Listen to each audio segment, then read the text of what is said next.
Wow, you sound exceptionally sharp today, Jitsi voice. Hi to anyone who's watching this. You're watching Game that was arranged through the Gauntlet, which is a community on the internet that gets together and plays tabletop role-playing games online. Check them out at gauntlet-rpg.com, where you'll find all the stuff they do. There's blogs, forums, a monthly zine called Codex, which contains supplements to existing games and original games in itself. There's also their podcast network. A recent episode of the Gauntlet podcast just came out, so check that out. Also, shouting out some cool games. And also there's the Hangouts calendar, to which this, I'd say game, but like campaign, what really was arranged. This is, God, we're 11 sessions deep into Band of Blades, which is dark military fantasy from Strash Ashamovic and John LaBouffe Little, who wrote Scum and Villainy and Into the Dark. Yeah, again, 11 sessions in. If you're just jumping into this, I would strongly advise going back to the start, partially because there's a lot of cool stuff there at the start. And usually when you jump into a session, they're all as good as each other. Maybe there's some that are better than others, but like we don't know that yet here. So if you're just jumping in to watch this, I would implore you to go to session 2, because session 1 has been lost to the ether, which is again a shame, a recurring weekly shame. I'm sorry about that. Yeah, so, and here's the thing I've been neglecting myself to do because my spiel has been broken up. I forgot to mention last week, but I won't forget this time, to talk about our safety tools, stuff we're using to ensure that we are playing in a safe and comfortable environment. One folks at the bottom of roll 20 is we have our lines and veils. Lines are things that won't be crossed, just won't show up in the fiction at all. Veils are things that can happen in fiction, but we're not gonna like concentrate on them. Like it happens off screen, or a sentence or two, or we fast forward over them. We also are using the X card, which basically, if we do roll into a scene where folks feel uncomfortable for any reason is perfectly fine. You don't even have to explain what the reason is, and it could be anything from a name or just a detail, or even just like even the location or the tenor of a scene. You could say you want to X card that either on our chat or on the Roll20 or here in the video. You want to say you want to X card something. I might ask some questions on what's being X carded, but I'm going to question if the card is played. If it's played, we'll respect that, roll back, and try something else. And finally, we do have an open door policy. If folks need to step away from the table for any reason, again, it's perfectly fine. Whether there's an emergency, you're more tired of your thought, you need to take a break, or you want to call a break at any moment because of reasons, we'll pause the game and we'll let you either way, let you go, or we'll come to ourselves, we'll take a break. Anyone can call a break at any time, no matter how pressing the situation in fiction is. If, like, I don't know, a pack of undead chickens is pecking through your shins or something like that, and the tension is just rife, and if I hadn't already broken the tension by making a horrible pop culture reference to something that's on my mind, which I usually tend to do, I'm sorry, then you can then it's perfectly fine to pause the game. I forgot the point I was making because I was too busy slamming myself. I should stop that. All right, let's get back to this campaign. You'll notice I decided to add some things to the map, just so y'all know the how pressing the situation is. You basically, wherever the Legion went has been fine, but wherever the Legion isn't has not been fine. The forest, well, Blighter's been there, so and she brings the blight. That is her name. And y'all saw the Panyar burn. But last session, y'all completed a high risk, a highly dramatic, Jesus Christ kind of mission. You help get into Fort Calisco. You managed to not completely break the siege, deal a tremendous blow to Blighter's forces. You destroyed her weird ritual pipeworks thingy-majiggy.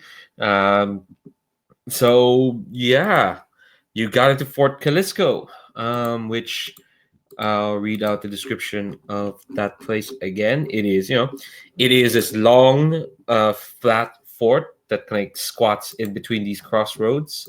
It's kind of under siege. Safe refuge can be found. It's well built and has withstood several attacks. The undead might have had a plan, but you all kind of scotched that plan. So it's all good. Commander Yonakas, who's an Aldermani veteran, she set up the defense, and there are military units from many different places. So far, the piece has been kept. It's surprisingly well equipped, like has an assets rating of 2. So it's doing well for the moment. It's basically there as a bulwark to ensure people can escape to the east. It's kind of like between this fort and Skydagger Keep. This is kind of like if you don't hold, you well, if you don't hold the undead long enough, there won't be able a response from the Eastern Kingdoms. So, but the difference between this and Skydagger Keep is like there's not anyone at Skydagger Keep. You all need to get there. And at least Fort Calisco, for now, seems safe. Although again, it's under siege. So we finished that mission. Y'all came riding back. I nearly lost my voice. That's extraneous material, but let's do back at camp then.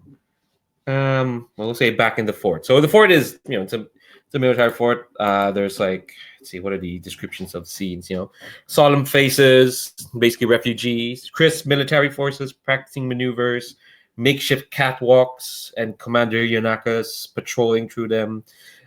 Provisions looked after by fort quartermasters.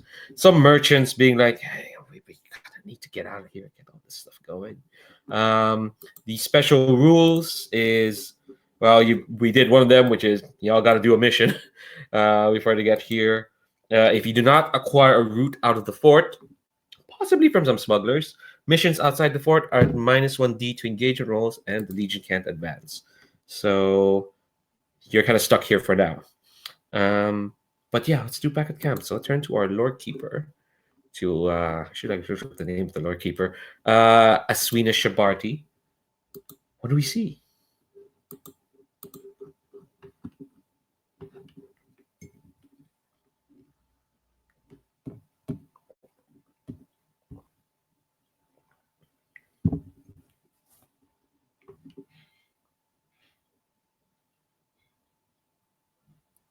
I think so. I was just reading through the options for scenes I have. I think that we are going to have a scene where a fight breaks out between one legionnaire stealing from another. Oof. But morale's so high. Why are we picking from the medium morale list? Because we went through all the, the good ones. Mm-hmm. Do you have an idea of which legionnaires? I don't have any specific ideas. I think I know it's our usual fallback, but I'm going to say probably a couple of rookies. I don't see this, certainly from the interactions we've seen between our various specialists. I don't see it particularly being anyone at the higher echelons of things. There seems to be a fairly good relationship between most of those. So I think maybe it's a couple of our rookies. Perhaps ones we've met before, perhaps some new ones that we haven't yet detailed on screen. Yeah, we can keep grabbing from that pool of rookies y'all recruited back at East Lake or West, either of the lakes. Yeah. Anyone have a preference for playing any specific characters?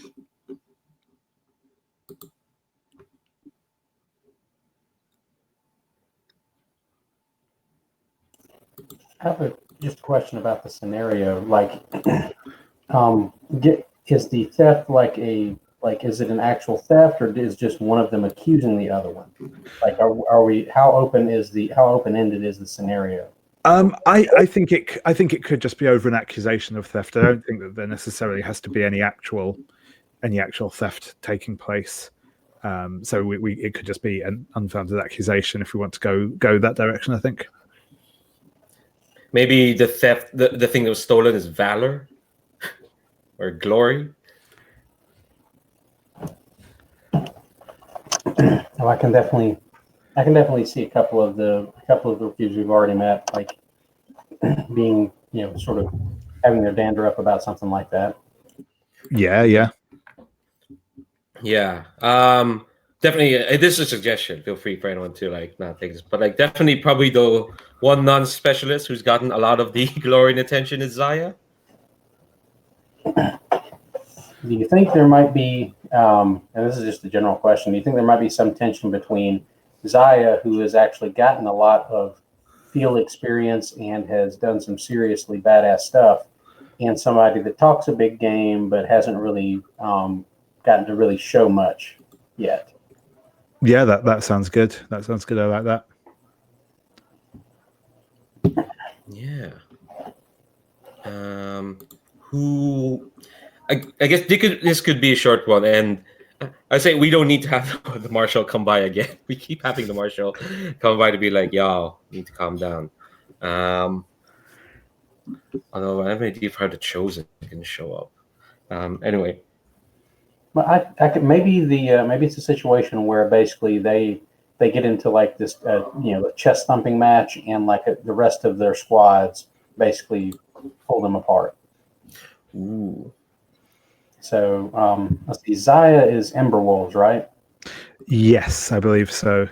There's sort of like shock troops, no. if I remember There, correctly. no, she's Ravens. Oh, sorry. Yes, Oh, yeah. Raven. Okay. Let's see, and Ember Wolves have not really. All they have is their scaredy cat, Adramir, who inexplicably is now a soldier. well, by attrition. By attrition. Yes, by attrition. Like So I can see. we had to promote somebody in that unit, and like he's like the last original member. So, Sorry, yeah. sorry. Let's see. Well, I could see. I could see. I could see. I mean, you can always see Theonin arguing about that kind of thing, but it might be good to see somebody different, like sort of acting hurt that they haven't been pulled in for more, like for more frontline heroic type stuff. Yeah, although I will say, since we're getting close to the end of the campaign, I definitely kind of like I can see us like kind of focusing on the characters we already have. Like we know of Theonin. Theonin has showed up. Theonin has earned enough to get a point in Anchor somehow. Thanks, Matt. So I think, like realistically, we're just looking at how we're doing session by session and going through the places. We will probably wrap this up. Wrap something like maybe less than a month. Jesus. So it's perfectly fine. I mean, it's if you want to like sketch out another person from like the folks we're not seeing, like the Ember Wolves or even the Shattered Lions. That's perfectly fine as well. But there's no harm in like focusing on what we already had, which with Theonin, who has been kind of like the chest thumping. I can do better. This officer led us to to bad missions. I could have done better in his place. But it's up to you whichever one you want to do, honestly. I mean, is it wrong of me to want to see Zaya kick the shit out of Theonin? I mean, am I wrong in wanting that? I don't think so. No.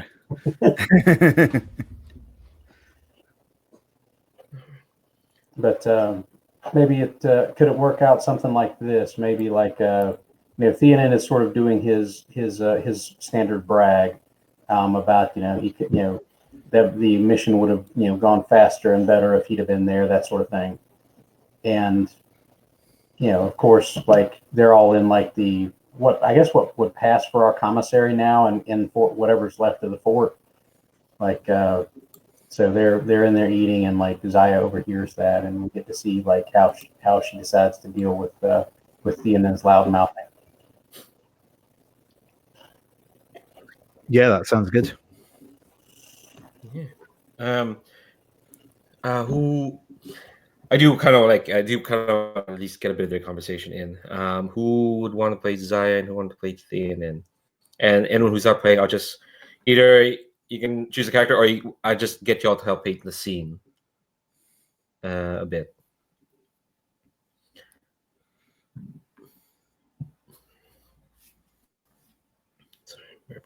So yeah, who wants to play Zaya and who wants to play Theonin? I can be Theonin if nobody wants to be Theonin. Who would want to be Theonin?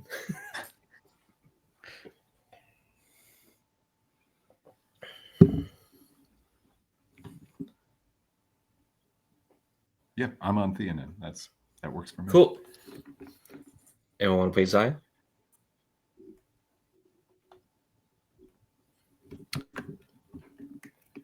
Yeah, I can grab Zaya if no one else particularly wants to grab her. Cool. Yeah. So I want to ask Brian and Chris. Like, yeah. Well, you already said like they were in the commissary or whatnot, but like, what's the mood in the fort, given this kind of big heroic thing that the Legion has done? Ooh, I'd like to say that it's like huge and cheerful, and everybody's like clapping each other on the back. But I think there's also this sort of really nasty undercurrent of like we've been holding this position for months, and the Legion basically just sort of rolls in here at the almost exactly the same time as this huge undead army.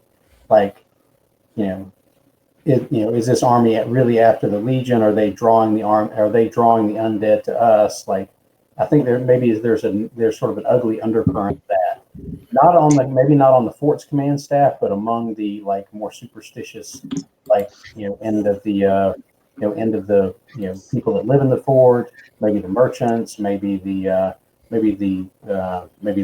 frontline people from the fort. Like maybe there's sort of that sort of undercurrent there. So you've got like the claps on the back, but you've also got the muttering behind the back. Yeah, and I think adding to that is the people holding the fort, like when they talk about the Legion coming here, talk about them with the assumption that like, okay, you're here and now you're gonna like stay and be like join our forces and help the defense. And there's like just a silence from the Legion because they know like we're not sticking around all that long. But I think they're probably not necessarily just saying that, but there's just like kind of that stony silence, like where they sense like there's we're not all in this together exactly like they might hope, and that's got to make things pretty damn tense. Oh yeah, I can see them being a little grumpy about like, what do you mean this isn't? You're not staying here. What? You see where we are. All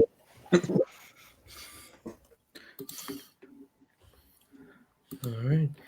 So what's I want to ask Zaya and Theonin, like, what are they doing as we kind of like set as the scene's kind of set in like I guess the cafeteria tent or mess place of where the Legion's designated for the moment.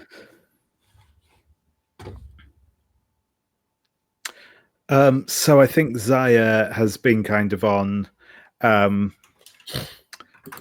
not sort of like on bed rest or anything. She wasn't that severely hurt in the previous mission, but she's probably been kind of on,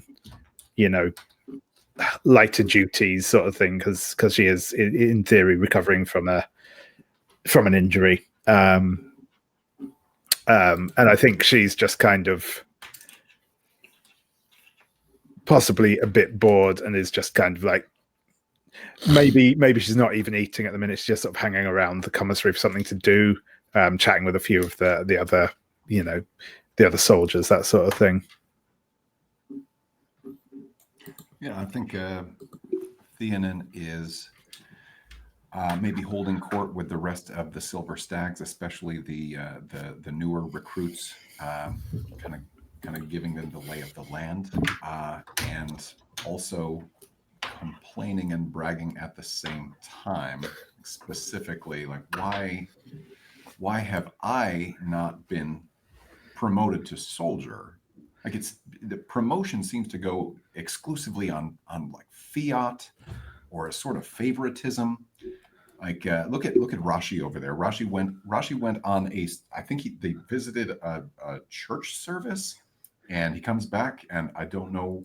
No one has said what he did that exemplified his duty in the church service, but suddenly he's a soldier. Suddenly he is a higher rank.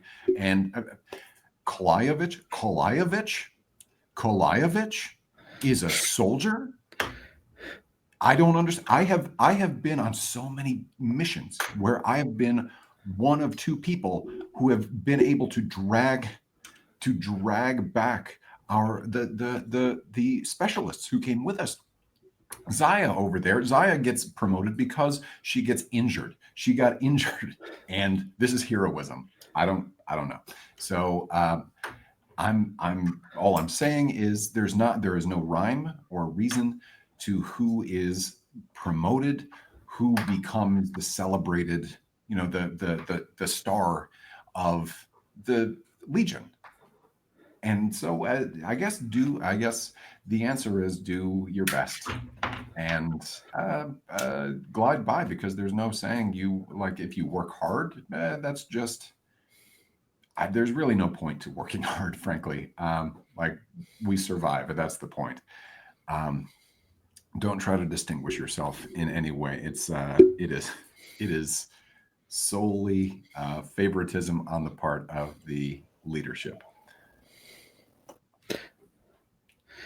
I think you might have a point there, Malexovich.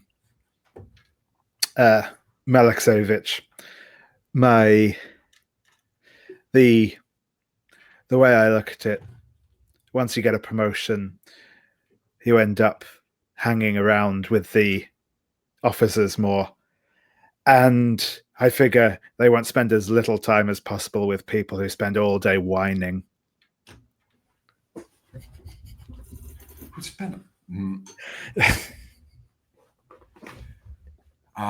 Sorry, I guess soldier on deck, superior soldier on deck, everyone salute, I think is what we're supposed to do. How can we be of service, Malovna? You can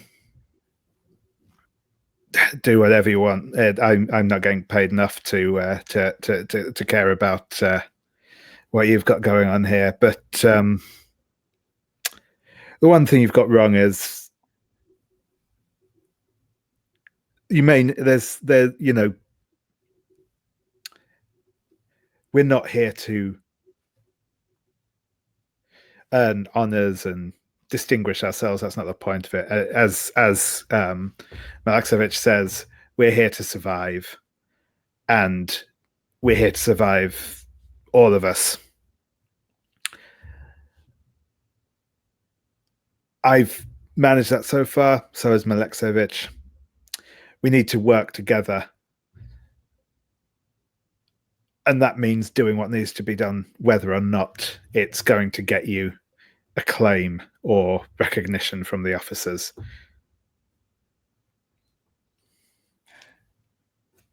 Fine. Yeah, I absolutely agree. Just if you can put in a word with your friends, send me out on some more missions. Maybe with people who don't aim to get rookies killed. That would be really helpful to me, and I think the Legion as a whole.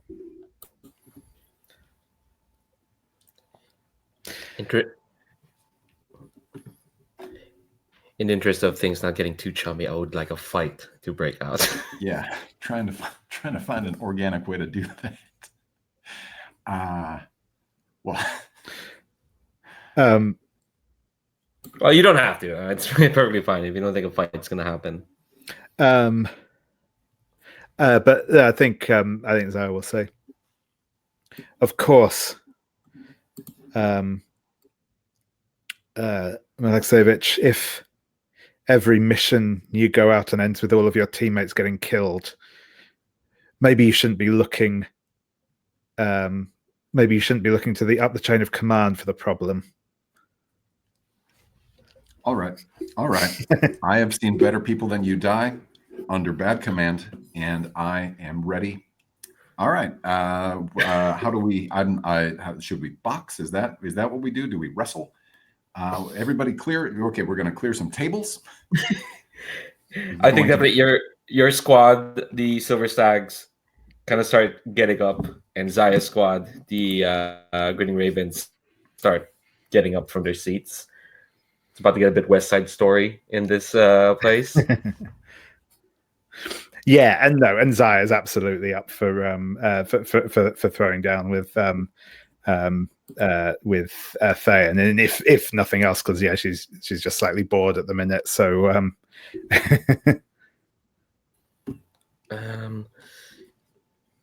yeah, a fight just happens. Yeah. yeah, I think it's fair to say that. Oh, I mean, it go sounds ahead, like it's going to be like, you know, it's not just like a brawl. It's a okay, by the rules. Maybe Theonin is like the referee while they do like. Is this some kind of like official sparring match? Like, Sure. Yeah. I think that's, yeah. I mean, it seems like there would be a system of like, hey, this is conflict resolution. We're going to go out to the yard and. I mean, this is like you've been promoted. You're a soldier. If I just deck you, like I could be executed for that. So this is like an official fight, and there are rules, and like. And they're both Zemyati as well, I believe, and I'm fairly certain that the Zemyati are fairly hot on like ritual combat and. Okay. Oh, Chris there. I'm sure there's got to be like use basically like if you want to spar, which is probably what maybe somebody that really wanted to see them throw down but didn't want everybody to get in trouble over it would have basically asked everybody to go to the sparring basically the sparring square, and like you get their equivalent at least of like boffer weapons, like stuff that you're not going to kill each other with, but you might be able to actually hurt each other enough to have somebody wave it off kind of thing. Okay. Yeah. So I think I'm imagining the music that's playing when Kirk fights that Goron. Is playing when this no. Yeah, I think definitely it does escalate to kind of like a proper like sparring fight in the training yards. Just because in the interest of like just disclaiming decision making, do you want to roll see who wins? Can do. I'm kind of. Yeah, I'm not. To be honest, I'm not like super interested in the outcome. I think Okay. that the fact it happened Okay. more. Actually, what I will say, with my fanfic brain in here, I can totally see this being a fight and then them ending up in bed together. It's. I'll add one little detail. Once kind of like the fight's over, and once like the sparring is over, and people are kind of like they're a bit cheering on plus at the resolution. I think again the Chosen does this thing where everyone's suddenly aware that she's there, and I think she's just kind of like just watching this kind of like fight, and kind of like everyone's kind of like a bit uneasy and looking at her direction. She's like up on like one of the catwalks, and then she's just sitting there, and then she gets up to look away. But as she does, you hear her cough, and then she walks away. Oh, it's a horrible cough as well. It's a big one. It's a big hacking cough. Okay, It's not like a. Yeah, it's very noticeable. Right. This person has consumption. If this was a movie, we'd be saying, okay, by the end of the movie, they're going to die of consumption. Yeah, absolutely. Okay. Cool. All right, let's see our legionnaires bonding through ritual combat. Always love to see that. All right, let's go to the campaign phase. Time passes. Commander, time and pressure increased by 1. Don't worry, the broken are not going to get a new ability just because you refilled that clock. Let's see. Okay, so time passes, so that hits us up to 1 click in the fall deepens, the third clock. Oh, you did get a -1 time from the mission that you finished last session. Oh, okay. So we're actually so that basically it just fills up that first clock then, that second clock then. Yeah. Okay. Sorry, I'd seen that on there. I thought, man, I'd clicked it again because I thought I had just forgotten to hit the notch last time. Okay, so pressure goes up by 1, and we're back up to basically where we were, but we at least we haven't lost any more time, and we're not advancing, so it's fine for now. Quartermaster, is there enough food? I say, is there enough food? As if you didn't go on a big shopping spree last week. Yes, we will spend a food to feed the Legion. Cool. Lord Keeper, have enough Legionnaires died for you to tell another tale? No, we've actually had a fairly death-free couple of weeks, so we have not yet hit our next tale. Oh, that's good. Need more dead Legionnaires. All right, now we go to campaign actions. Quartermaster, what you got in mind? Okay, our laborers are continuing to repair our siege weapon. Let's go ahead and our alchemists will attempt to get fire oil this time. Is that a acquire asset roll or a project? Let me see. Let me double check something. I think this one is going to be a project. Well, no, it's fire oil. That seems fairly simple. No, I think this is an acquire asset. Oil that makes fire burn brighter. Yeah, this is gonna be acquire asset. That's fine. All right. Believe there's no actual on the sheet thing to click for alchemists. For alchemists acquire assets. So okay, this is to acquire the asset. Well, oops, I only rolled one. Another dice. Okay, still middle result. Standard. And then to the corruption for the alchemists. Double check. How many ticks is that? Yeah, you got a 5. So, yeah, I need to find. I'm trying to remember where this stuff is again. Acquire assets, alchemist, continue. Roll dice equal to the number of alchemists. Yeah, and then roll the same dice for corruption. Two ticks of corruption.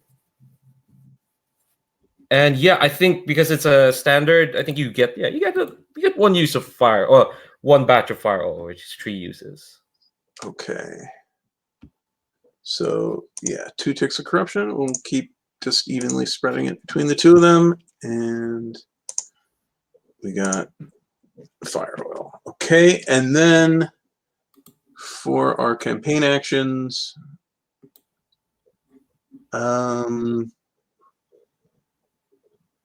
okay, first things first, we I think we see Violet Growing Storm going out among the smugglers of the city and trying to hire someone to arrange for smuggling the Legion back out of the city past the siege. We need routes through hidden tunnels, that kind of thing. So that would be an acquire asset. Yep. And we get 2 dice in this location. All right, we got 6. Jesus. Okay, so 6. Yeah, you get it. I don't see anything else. I think you get this information from a group of smugglers called the Pale Rats. Lovely folks. They say they give you the routes, and they kind of intimate that they probably have another problem in their hands, but they're like, they understand what the Legion does. I don't know what Violet Growing Storm tells them or gives in response, but because it's a 6, you kind of just get it. Yeah, I mean, she apparently did the good job of like, yeah, convincing them like, yeah, getting on our good side is really going to pay off for you in the long run. We're not just going to like take this information to just ditch you guys and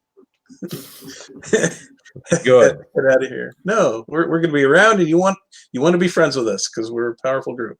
Okay, so then for the last action,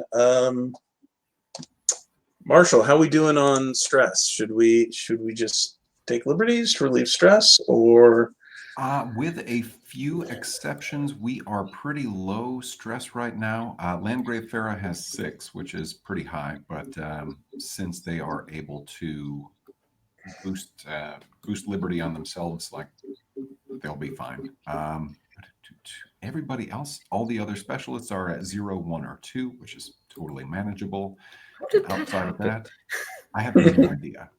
Outside of that, Zaya Melovna is, I think, the only soldier or rookie with notable stress, and that's just 3. So she'll probably be okay. well, sounds like a decent time to try and push that for next time. So what else could we use that action for? We haven't been losing rookies, so we actually don't really need to recruit quite yet. Is there any asset that we want to acquire? What do we do? We got This is like the most stable. This is kind of our last chance to like acquire anything. Oh yeah, because the next 2, either the high road or the mall, there is no assets are available there. Maybe like supplies or food. We're good. We're pretty good on everything. We did a lot of shopping at East Lake, so we're kind of good on standard supplies. I thought we had to spend a bunch of supplies to do all that shopping, though. That didn't. We spent our supply, yes, to do a bunch of shopping. So now we have a lot of material, I should say. Of course, there's not really an opportunity to. Well, the supplies can be used to outfit certain missions, though, right? So having them already is a good idea.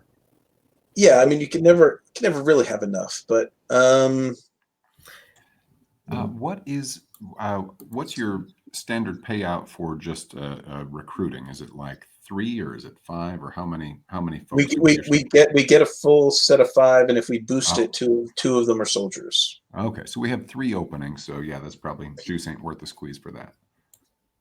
Yeah, it'd be early for that. So, I mean, we could just work on fully repairing our siege weapon, which would free our laborers for something else later, and we would have a siege weapon, which you never know. That can, when you need to kill a bunch of undead, sometimes that's pretty useful. Should we just go with that? Yeah. This is the most stable y'all have been. It's amazing. Yeah, we're pretty good on most supplies. Yeah, I mean, I don't know. We may regret not getting more of something later, but I wouldn't mind maybe next time looking at getting some more of that owlsite oil if we head into the mall, or if we take the high road. It would be nice to be able to travel at night without worrying about not being able to see anything. yeah. I mean, that's easier to get with the alchemists, which I already used. Trying to get alchemical concoctions, they have to be fine quality. So I'd have to get a 6 on this roll to just get more owlsite oil. Well, it sounds like finishing that project would probably be the best use then. I'd say go with that. Yeah. So you want me to try for more owlsite oil with an acquire asset? I don't know. I was thinking like if you can do that next time with the alchemist, that's cool. Oh, yeah, we'll do that with the alchemist next time. Okay. Weapon. Okay, so let's try to finish repairing the siege weapon, or at least get another tick on it. Long-term project. So we need who is our specialist who's going to be best at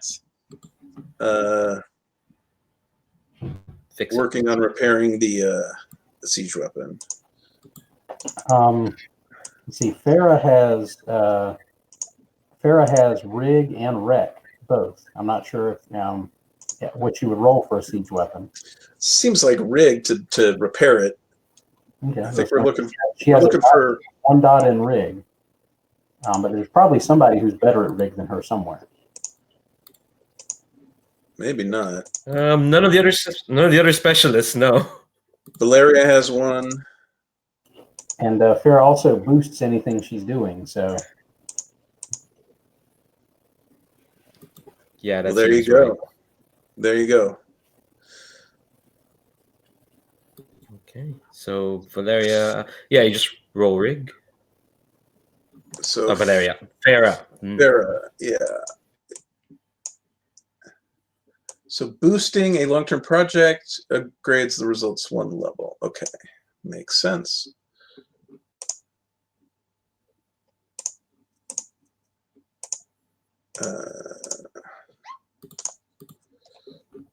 Yeah, you need. Yeah, thank God you can boost that because that's a 3. 3. So basically, that's yeah. Farah uses her noble lineage to requisition extra supplies and whatnot to finish getting everything needed to repair that siege weapon. So we now fully have two operational siege weapons. All right. There you go. You're all prepared for a siege. Thank God you're here in this fort, so to speak. What did I say that, so to speak? You're in a fort. Of course you are. Okay. It's campaign actions. So, commanders, the Legion can advance, but I will say I don't have anything prepared for the next 2. Well, I think it makes more sense. If you want to, it's perfectly fine to advance. It just means I have to call a break and rig up some missions. Well, I mean, if I don't mind saving the advance for next time. That will give us a little bit of a cushion here because we'll be able to use those assets again next time. Because this will be the last place where we can have any sort of assets to roll, if I'm understanding the next 2 locations correctly. Oh yeah, yeah. And we might want to stock up again before we hit the road. So I'm perfectly okay not advancing this time. Is everybody else down with that? Okay. So Legion does not advance, and I forgot to ask you what your mission focus would have been, but that's my bad. We were in the high of a. Well, I think before last time I had said recon, and I think more intel is probably a good thing to have. Oh yes. Well, my dice did not roll for either your focus or recon. I'll just say that right now. So okay, let's edit this. Show the mission selection. All players. There we go. Yeah. So I rolled one of the special missions popped up in my dice, and that's the first one on the docket. I'll read that now. It's an assault mission with Holy Favor. When the tide turned, the Banner Guard, an elite squad of the Legion, was tasked by your chosen with a priority mission eastward. Your paths cross again. They need help clearing old Empire catacombs beneath the fort, built centuries ago for honored Imperial soldiers and now overrun with undead. The Guard seeks a map to an artifact inscribed on the shield. Buried with the Emperor's lover, you play a squad of Legion rookies assigned to the Banner Guard specialist. Requires only rookies. And the rewards is +3 morale and +4 XP to each Legionnaire that survives this mission. The penalties is +1 pressure, -2 morale. Mission 2 is a supply mission. It's mercenary work. Trapped within the fort's walls are the remnants of an Alright Syndicate. Those are the Pale Rats. Barely surviving the massacre at Adularia, they just made it to Fort Calisco when an attack from Blighter's forces split them apart, leaving their leader, the Dame Aurora Garossi, missing in action. Her underlings believe that she's somewhere in an old hiding spot near the Talgon Forest. If she can be saved, or at least her whereabouts confirmed, the Pale Rats are willing to let the Legion know old both holes of theirs on their way to Skydagger Keep. That's simple enough. +3 supply, penalties -1 morale, and -1 supply. If you do not have supply to be minus love, you basically lose 1 morale. That's what happens. And the last mission is a religion type with favor of wild. The Horns once chosen has not fully recovered from her clash with Blighter. Though she insists that she will recover, the Horn once faithful in the fourth are uneasy with her plight. They have directed to members of the Legion the ancient temple, which is said to be where the Chosen made her pact with the Horned One. That should be Horned One, not Horned God. Within that temple is a small babbling brook. If a small vial of the brook's waters can be obtained, perhaps the Chosen can recover. The temple is close to Blighter's lines, which means the Legion must make haste if they are to secure the brook's waters. Requires horses. The reward is -1 time and +3 XP to all who participates, including, I think, the rookies. And penalty is -1 morale and a permanent debuff to the Chosen. Basically, any clocks involving her are going to be 2 segments shorter. All right, the standard is like 10 steps. So, she can survive with an 8-step clock. You all roll like champs. It'll be fine. But yeah, which ones speak out to you, Commander? I really like that supply mission, but those other two, I think, sound like they would be a lot more helpful long term, especially since we have an opportunity to restock on supply next time. We'd also get halfway to a new chosen special ability if we take both of those. The other two, because they both give favor. And we can stand a loss to morale. We're still at like what, 9 morale, something like that. 10. Okay. We can take a hit to morale, more so than we can take a hit to the other things. And extra time never hurt anything. Yeah. Also, just like from a fictional perspective, this doesn't really seem like the ideal time to be just taking on random mercenary work. It's yeah.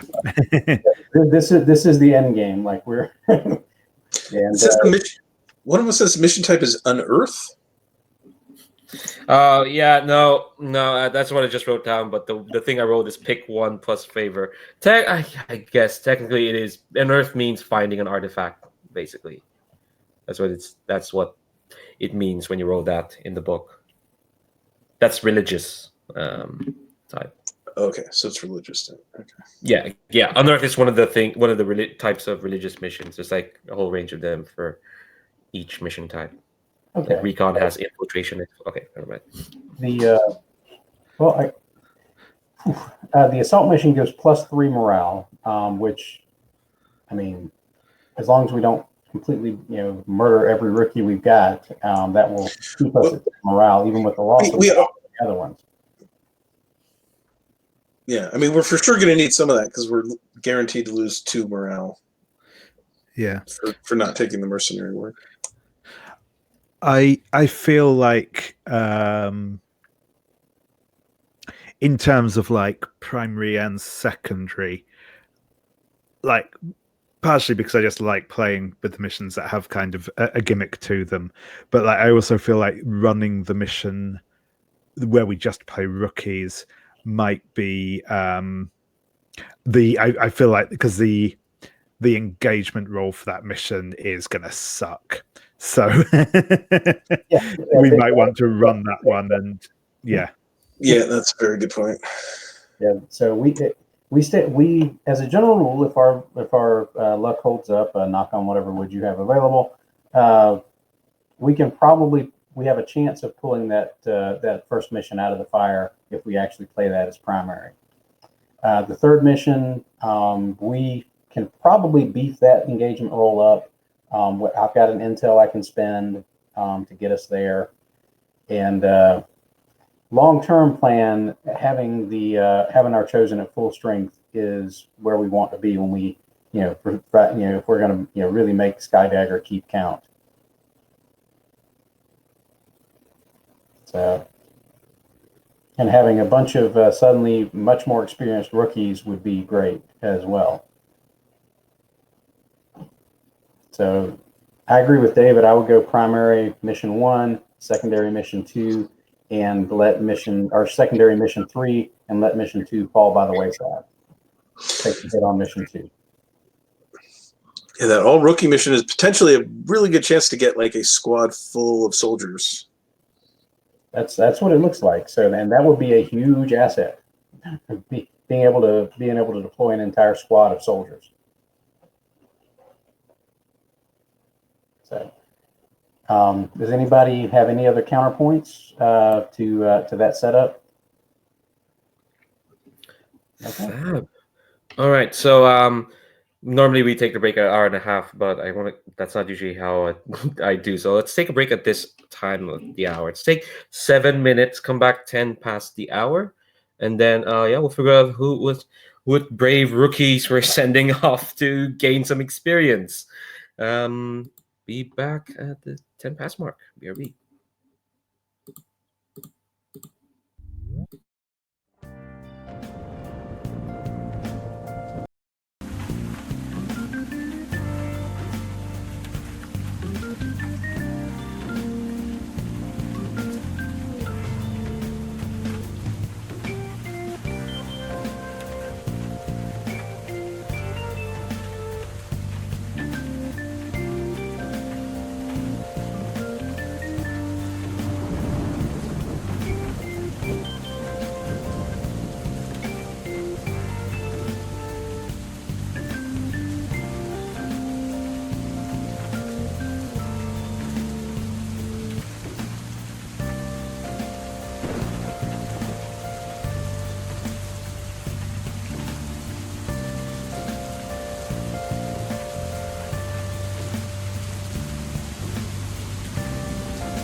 searching all along. You're facing twilight alone, without a without a sign, without grasping it. The real question to be asked: where have I been? I'm a sharpshooter, apples masquerade, hiding both face and mind, afraid for you to grow. I'm a sharpshooter, what else should I be? Please don't take off my mask, reveal now.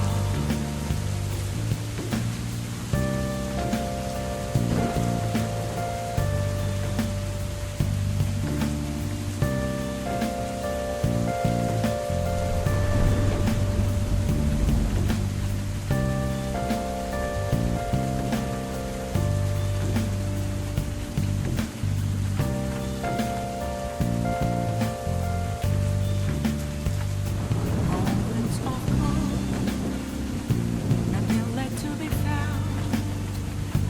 A mirror right in front of me is where I found an empty glass, reflecting that's a truth. It's telling what's not to be told. I need that mask. I'm a sharpshooter, apples masquerade, hiding both face and mind, all free for you to draw. I'm a sharpshooter, chained down to my core. Please don't take off my mask, my place to hide.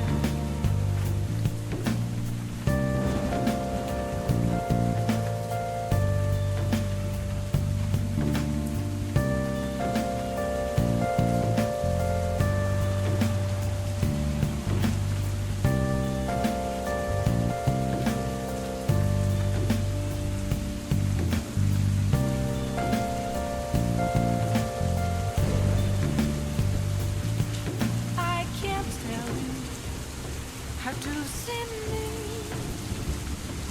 Just a cage of bones. There's nothing inside.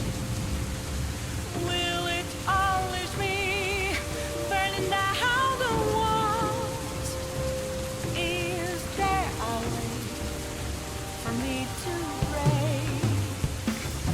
I'm a sharpshooter, apples masquerade, hiding both face and mind, all free for you to draw. I'm a sharpshooter, have no face to show.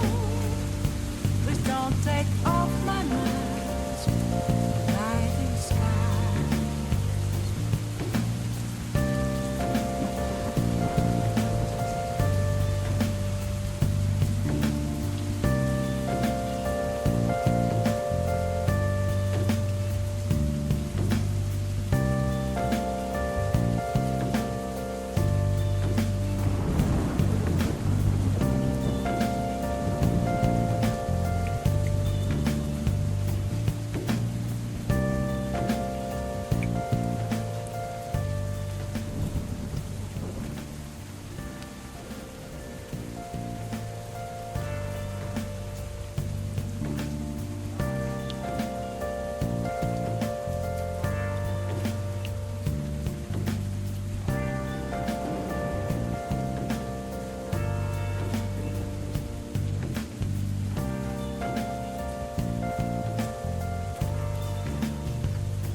All right. As much as that music's quite relaxing.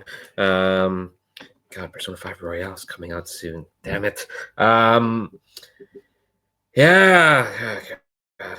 Look, my finances Kickstarter has stolen all of my money.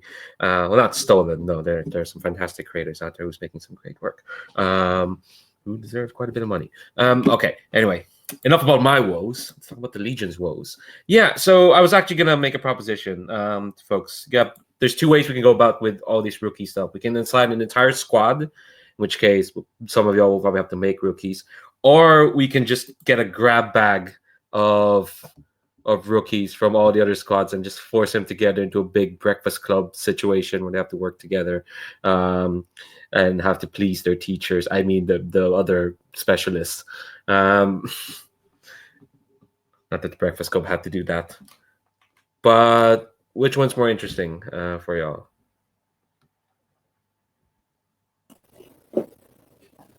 I'd say after this, after that little sparring match between those two squads, I think it would be hilarious if we basically made those two squads work together on something.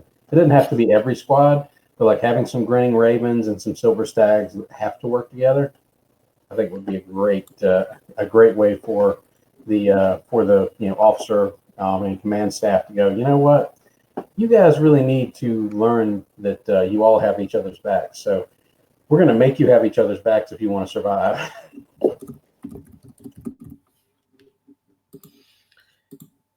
Yeah, I think we have a grab bag of folks there that we know from both squads.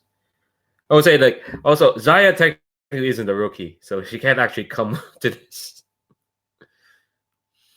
But yeah, I think that sounds really cool. Are folks okay with that? So it is going to be a mix. You can pick from folks we've made, or you can make a new one. Because I think both of them, we don't have a squad that's fully like named out. I think every one of them had gaps. So let's see who we have on tap. So for the Grinning Ravens, yeah, we have three that are not named. Zaya, who's a soldier, and good old Karoj Dewa, who is our stoic Barton. That's all. I think he got played in the mission once by yourself, Chris, and he's very straightforward. He spent a few missions just looking at Zaya, going, "What the fuck are you doing?" I remember that when he was an NPC. So those are the Ravens. Silver Stags. We've got Arun, very gung ho. Oh yes, he was quite positive before he did a few missions with our officer. Now he's a bit more quiet. He's less talkative. We've got the best boy Theonin, sorry, the worst boy Theonin, of course, and we have Violet Dancing Wreath, who I think showed one of the new recruits from Westlake. I think that's her deal. So yeah, those are your grab bag. But feel free to like make up if you want to make up a new rookie as well. See, I don't mind. I wouldn't mind reprising Karaj if nobody else wants him.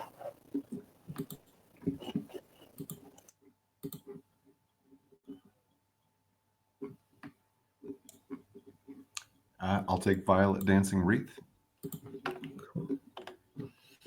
I I think you will have to like spend some time making her stats and whatnot. I think that's true for Arun as well. Yeah, I'm happy to take a rune. Then I will take Theonin.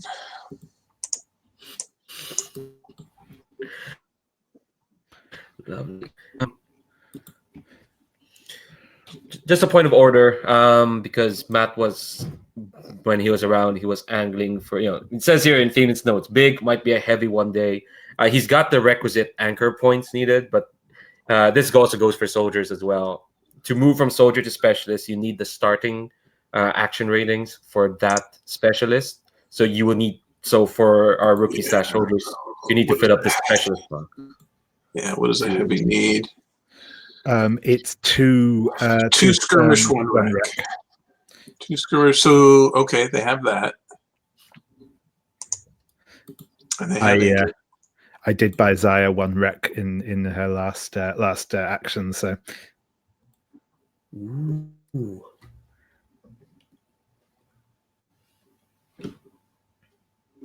Okay, got to become a soldier first.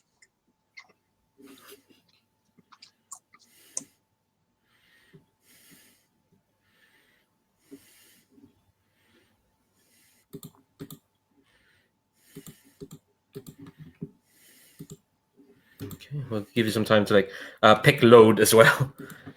This is an, let's see what kind of mission is it? This is an assault mission.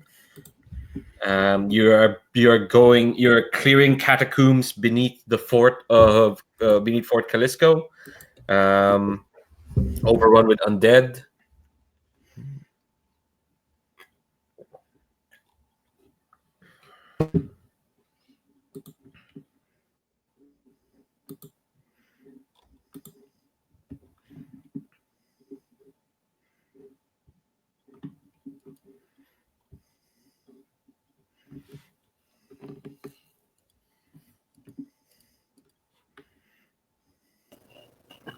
Let's see, are we spending anything to automatically equip our assault weapon, our assault mission with anything like black shot, anything like that? Yeah, I think so. That is one of the questions for rolling engagement for assault. Is are you spending black shot?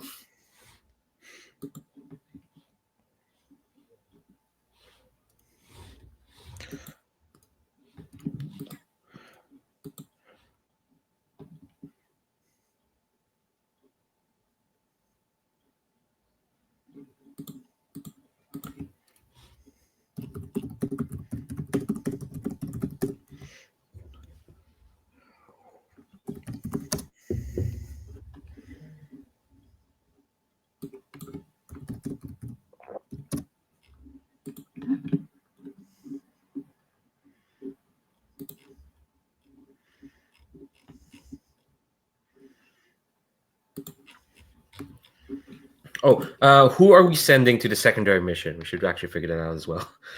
Yeah,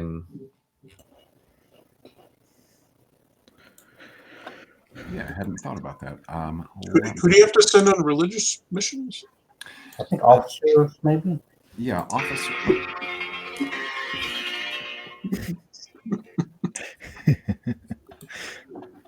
I think an officer or a medic are the two. I don't think I have that in front of me. Yeah, you got it right. Oh, sweet. And I think that's another reason for that to be secondary, because you could probably. Sorry. Go ahead. Go ahead. Let me see here. I think both of our medics have some corruption, but I don't think anybody has any blight. If somebody has blight, then we get a penalty for that.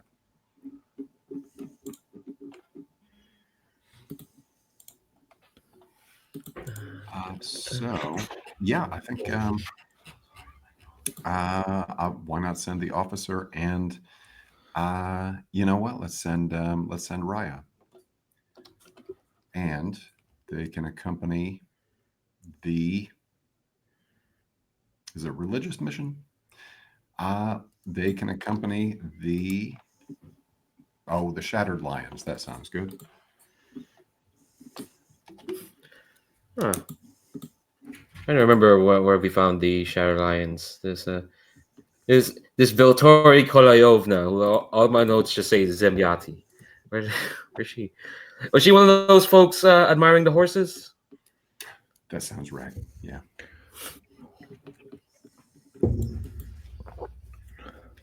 Feels like ages ago.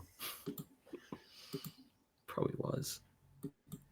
Okay, so we'll deal with that at the end of this mission.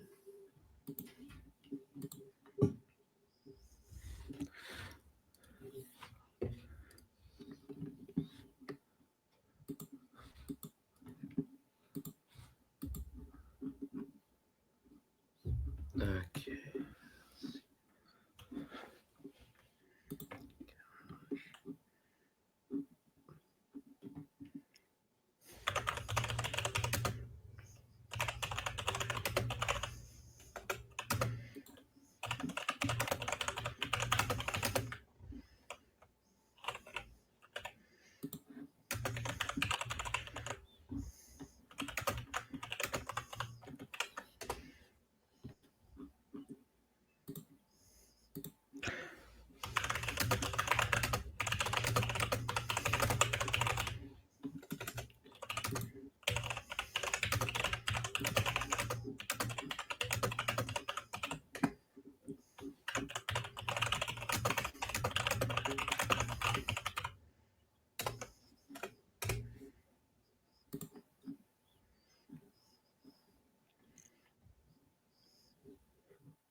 Since you have a point of intel, Commander, you can ask one intel question, and you can ask from the first two boxes. Okay. All right.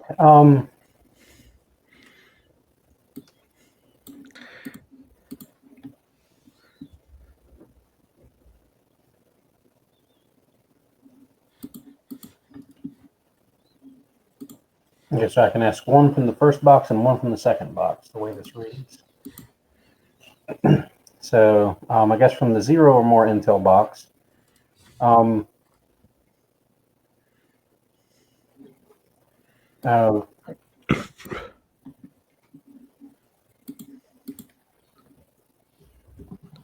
what's the highest threat we can expect on these missions? There's a debriefing with the Legion after the whole strike against Blighter's big earthworks ritual pipes and gas tanks and whatnot. They were digging underground. You're going underground in the catacombs, and the Legion. Then the undead kind of made clear that the Legion are like number one public. Well, not public enemy number one, but you're a big high threat. So expect. I just remember y'all are rookies. Should I throw a lieutenant at y'all? What's life without a bit of risk? Let's life without a bit of risk. Let's do that. And also right now as well, probably both of your entire squads are coming with. It's not just the four of you. The Stags and the Ravens. You gotta mingle. Except for Zaya, of course. Zaya's fine. She's still laid out from sparring, I guess. It aggravated some wounds. But yeah, unless things are going really good, expect maybe a lieutenant. At the very least, there's going to be an infamous there. Okay, so 3 to 4 is our threat level that we're looking at. Mm-hmm. Okay. Let's see.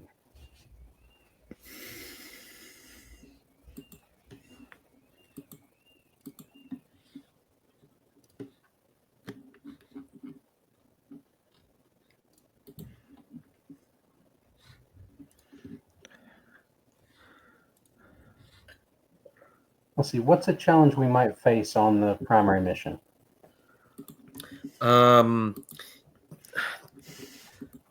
Navigating the catacombs is probably the biggest challenge because they're old, they're ancient, they're dark.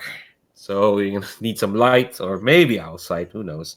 And it's gonna be tricky going. You don't know what's in there, other than Blighter's troops might be in there, but getting around, trying to get to the place you need to go, which is, to remind folks, it's a shield um, buried with the Emperor's lover. That's gonna be hard to find, given how much time has kind of like dealt to these catacombs. So the biggest threat, never mind the undead, try not to get lost. Okay, so we've got a lieutenant somewhere down there, or an infamous, and we don't really know where we're going. Okay. All right. So that's all the questions I can ask. I'm going to save the intel for the secondary mission engagement role. So just a preliminary answer that particular question on the engagement role with the intel is going to the secondary mission. Mm-hmm. All right. Has everyone picked out a load?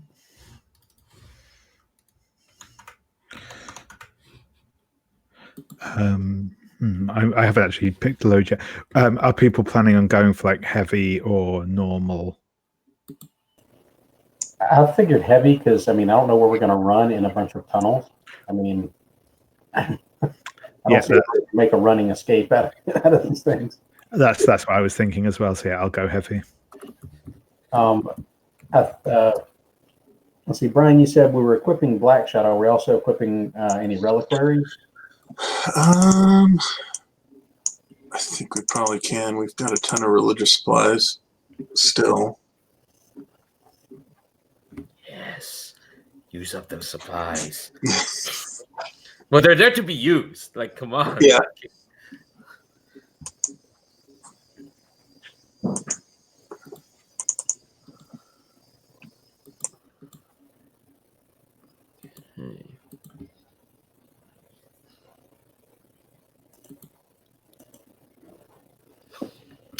Okay. All right. So anything else? Everyone picked up the load. We look at some stuff. Oh, hold on. I need to do one very last thing. Give me a second. I need to. In break, I was trying to generate some NPC names. I need to actually give them specialist roles. Because we're not sending like just a bunch of rookies scrambling in the dark. You are going to be under some supervision. Let's see. That one's a scout. One's a heavy. One's a medic. That one's an officer. Yes, you get 4 specialists to cover your ass. That's fine. All right, everyone good with the load they pick? Okay, cool. So let's do engagement, and then you get to meet the banner guard, and we'll do our usual. And we just dive in. So, Marshall. Okay. Let me see here. Are all on the mission oath sworn to the Legion? It sounds like they are. The banner guard are a part of the Legion that we just haven't. Okay. Mm-hmm. So that's 1 die. Commander, would we like to spend our intel to give us foresight? No? Great. Not everyone on the mission is a specialist or soldier. Does any legionnaire distrust the leadership or not fear them enough to obey orders on the battlefield? I don't see why that would. Despite Thaden's belly aching? Yeah, we may distrust each other, but probably not leadership. Are required specialists or equipment not on the mission? That's a good question. Yeah, they're not here. They're all rook. Well, you know what? I did add for the banner guard. I did add a heavy because this is an assault mission. I'll be nice. I won't take this away from you. Okay, that's cool. It's an assault mission. Quartermaster, we want to equip Black Shot. That's correct, yeah. Yep. And to my knowledge, I don't believe anyone is starting wounded. Anybody? No? Okay, great. So that is a 2 die, and let me see here. Is this does this involve render somehow? Because I know. Oh, yes. Okay. Render has an ability that takes away a die from Great. assault missions. So Because that is apparently one. y'all are fearful of him. That's the description of the ability. He's vicious. All right, and no notes. Hey, that is a 6. Huh. Jesus. Okay. Well, this is really good. All right, so I think the grinning ravens and the silver stags assemble, kind of like you're taken to like a small like church, kind of like in the middle of the fort, or at least that's where your orders are given, and you see that like it's weird. There's not a congregation, but like there's just a bunch of people like praying and whatnot, and y'all march through, kitted out to the nines, and you're directed to go down to the basement, and you go down and you see that like down in the crypts, it's almost kind of like a replica of the place in Westlake, except like there's like this big, you're in a big arch tunnel, there's like lights and lanterns, and you can see like there is like that tunnel is like sloping downwards, and meeting you at the mouth of this tunnel are the Banner Guard. There are 4 of them. There is a Panyar scout named Vermilion Standing Glade. They have, I think, they have like, I'm trying to remember like what they have. What they have. I'm trying to remember what Panyar have, and then I realized I don't make Panyar. Y'all make the Panyar. What's a cool thing they would have? You think a Vermilion Standing Glade, like what sort of animal effect? For some reason, fish scales came to mind, and I realized does that work for the lore of this? I was thinking maybe like sort of feathers around her face, like a hawk, but sort of bright red. Yeah. Oh, that's really cool. Yeah, it's kind of like a mane of feathers. Yeah, and they've got a hood up, and they kind of like peer at you, at all of you, and then just kind of like nod. And there's a Barton Heavy, Adhikar Dardi. She looks deceptive. It's not like Farah, who's like a tower of muscle and iron and badassery. She looks more like she does have a big two-handed claymore on her back, but she looks like she can move fast. She looks more precise than heavy hitting, if that makes sense. As if like it's not like a big skirmish. It's more like, and she just had like this air of like deadly intelligence around her. But she gives you all a smile. She's being welcoming. There's the medic, Alika Gabridiorovic. She's a Zemyati, and she looks very withdrawn. Like she gives you all a glance and then just looks away and looks back at her maps. She looks like she's busy, and then she confers with the officer of the Banner Guard, and the officer, she's someone you've very rarely seen, because people from this place don't usually move out of there once. She's from a place in the east called Dar. Now, Dar is infamous to everyone at the Outer Mark, because that's where the Cinder King grabbed his crown of true fire. And also, there's a curse among that land where people from Dar, they spend a few years out of there, they just start to sicken and die. And they're described as pale-skinned and pale-haired. They're like Targaryens, basically, I guess. And you barely notice, because this officer, who introduces herself as Mekuna Lahazar. She's shaved bald, but she does kind of really stand out in the dark because she's eerily pale, and she looks at the squads with like this like just penetrating gaze, as if like she could easily see all your secrets all at once.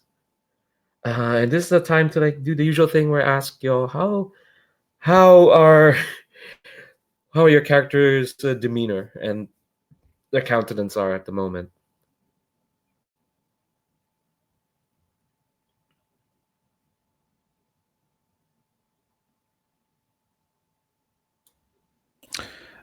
Yes, I think Arun is he's a young Barton man, dressed quite. He's currently kind of laden down under sort of armor and the like, but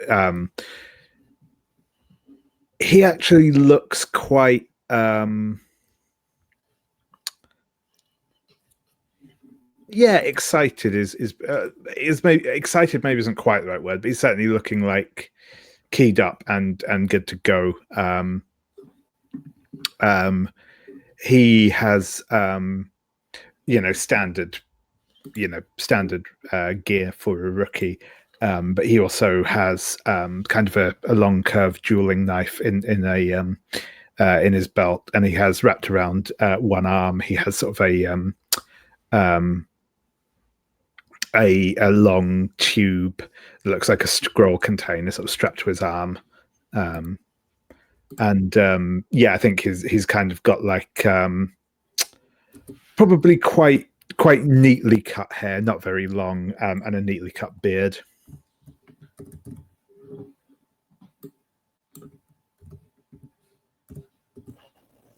I think Karaj is dressed in like standard Legion outfit gear. Like there's almost nothing on him that's like showy. The only things that are distinguishable from like just him walking out of like the standard issue rookie catalog is that he has a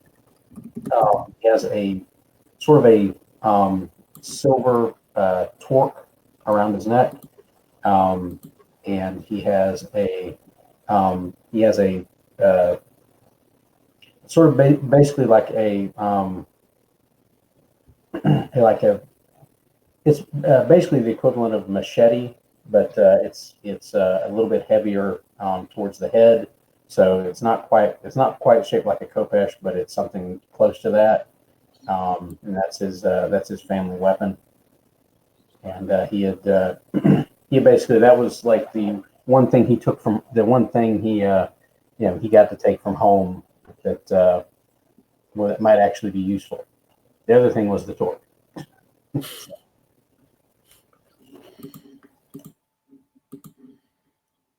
Okay, I'm just gonna put in the chat the banner guard just so keep all of them, so I can track all of them. Yeah. What about Thanin or Violet? Violet is carrying a bunch of odds and ends, a number of kits, and she is a young Zemyati woman with, let's say she has got, she's got cat ears. Sure. And I'm sorry. I get the heritage. Yeah, she's Panyar for sure. Yes. Okay, I got that marked correctly. And she. I didn't realize I was unmuted. Sorry, that was me whispering to myself. I didn't mean to like. Oh no, you're good. I appreciate that adjustment. And I think she puts eyes on Officer Lacuna and decides to take the initiative and walk up and say, rookie dancing wreath reporting. I'm fast, I'm quiet. Let me know what to do. I think Mikuna like gives you a sort of thin smile, but she does like a Legion salute, and she says, Well, we can only, and she talks in like this, like kind of soft, sort of thin voice. Well, we hope we can ask no more than that from you, soldier. And And I think Theoden says, yeah, just point me at the undead and I know what to do. one of the, let's see, who will be the one who laughs? The heavy at the car is kind of like laughs at that, and she says, "Oh, lovely, we have eager ones." And Mikuna shoots her a look, and she says, "We'll take under advisement, soldier. But for now, follow our lead, and hopefully by the end of this mission, the most you'll take out of these catacombs are some hard-fought, well-learned experiences." And then she kind of like snaps to attention and kind of like makes like a hand gesture, and which basically just says, telling the Legion to move out. Sorry, I just rewatched Band of Brothers again. I mentioned this last week, but I'll mention this again. All right, so you rolled a 6, which is fab, incredibly fab. So yeah, I think you go down the tunnels and you it's easy going. I think for sure. You're kind of information. Some of your fellow rookies have brought. They're the ones who brought lanterns, for sure. Just to make sure you know where you're going. And I think, okay, I'm gonna get y'all to help paint the scene because you got rolled a 6. What are these catacombs of the old empire? What do you think they're like? At least just in general, these tunnels. I'm betting they are really stylized. Like these were designed to be like, imperial nobility catacombs. So like everything is like every little nook and cranny is like cornelated and like, embossed, and there's just everything they could do. And then all of that went into like long-term degradation as the empire sort of pulled back from this area. So you've got like all of this stuff that was really, really ornate that's kind of gone to seed now. And so it looks like it's gone from like being really, really ornate to just really, really creepy. So like some of the walls like have this stuff that probably was carvings at one point, but now it just looks like claw marks kind of thing. That sort of stuff. Yeah, and sort of to build on that, I like the idea that there's sort of like a lot of like tiling on the wall, so it's almost like going sort of into the underground or something like that. With just lots of little like old tiles on the walls, some mosaics and stuff. But again, you've got like roots growing through holes in the tiling, and other places where there's just like mold and slime and stuff growing down the tiles. So yeah, again, it's that very much that impression of like something that was once very grand, but its time has very much passed.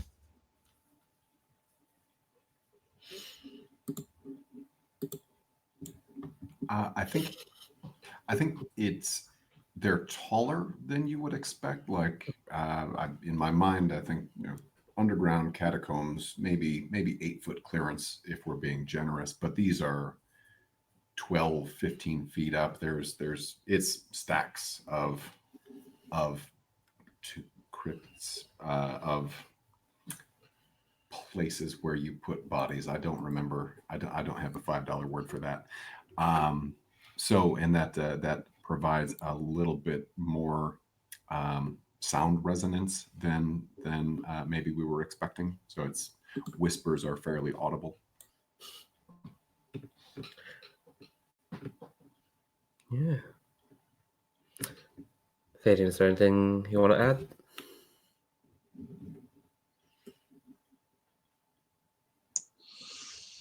I think just the occasional spots where like things have caved in. So we're normally walking through these spacious spots, and then occasionally have to just kind of climb over rubble to get in little spots to get into the next section.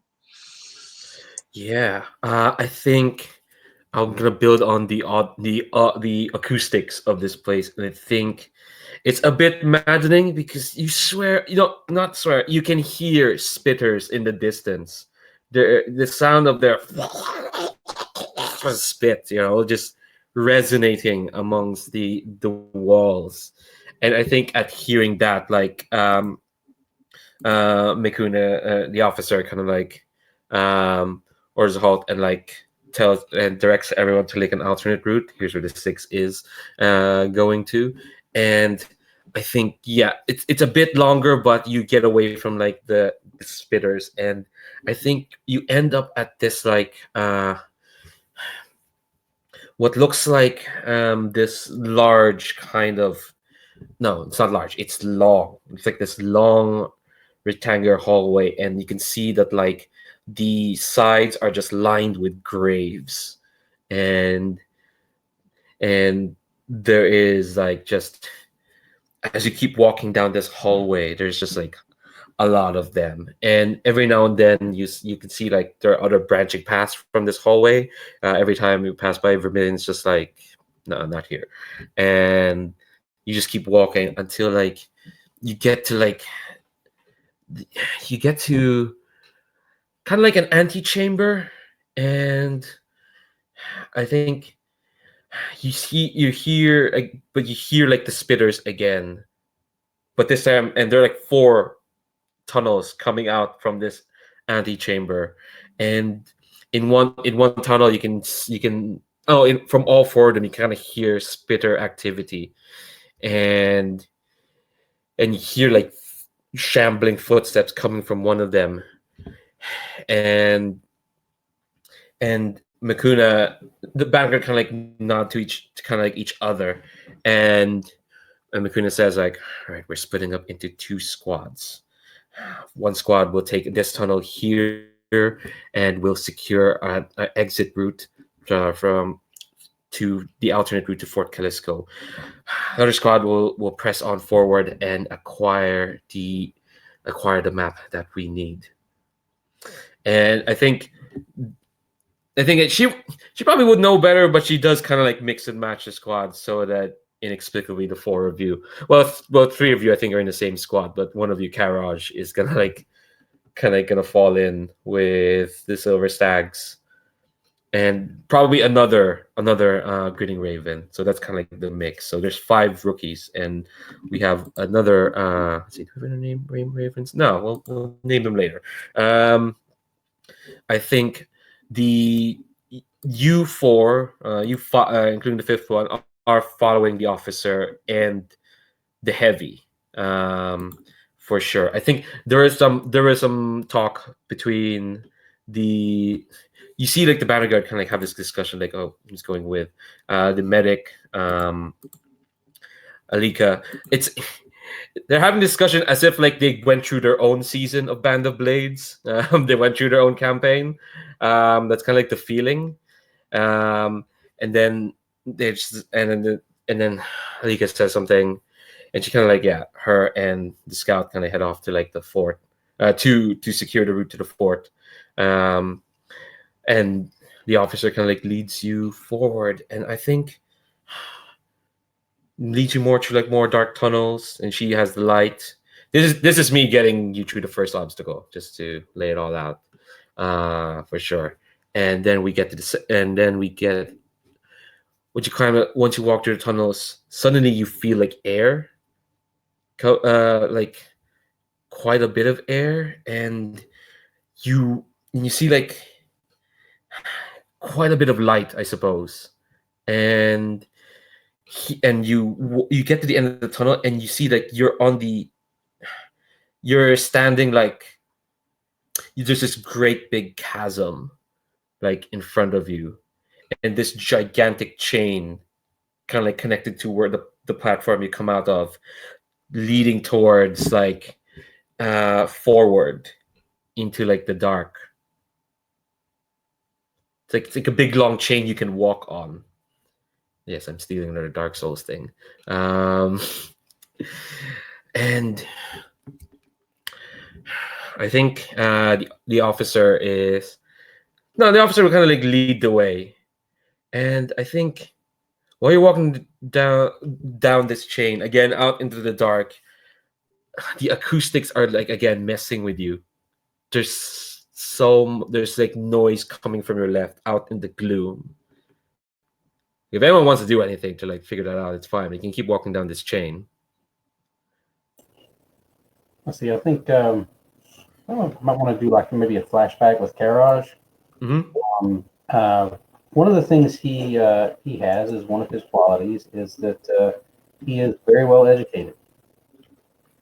And I think that part of his education is old imperial history, and he did some research when he was in school about old imperial burial practices, and maybe maybe with a research role, give him a chance to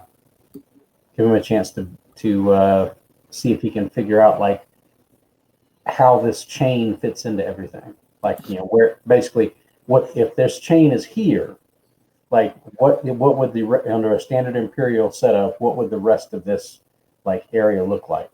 So he can maybe guess at like that weird noise and acoustic stuff. Yeah. Yeah. So I think this is absolutely a no stress flashback. We've established Karaj as worthy.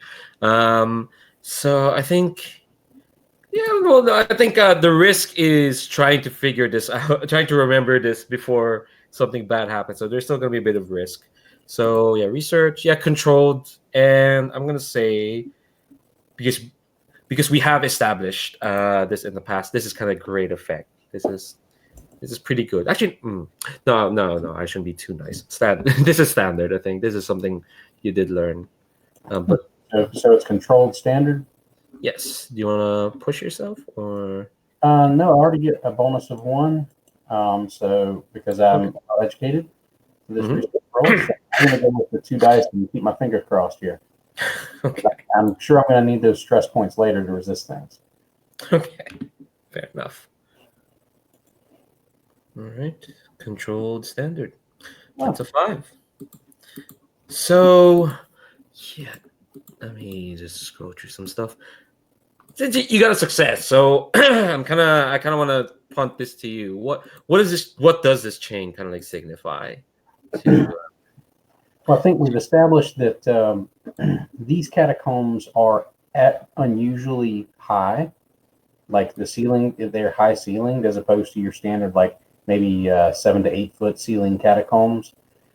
These are like 10 to 12 feet. And I think this huge chain indicates that there's more than just bodies buried down here. Like at some point, the empire buried more like material effects with their dead, especially if it was a great general or other war leader. You might see like there might be an entire like just mess of like ceremonial war equipment down here, and this chain was something that they put in to represent like the fact that basically this the fact that the stuff that was buried down here was still linked to the needs of the empire, so that if the empire had great need, like they could, like the metaphor was, they could tug the chain of the great leader, and that person's burial goods could return to the service of the empire if needed. That means that there's something else. There's something else down here just besides your standard like dead bodies. Yeah. Okay, here's the complication, and it's a tiny one. It's a minor complication, so to speak. The chain starts to wobble a bit. You're now in a risky position. Do you want to resist that? Let's see.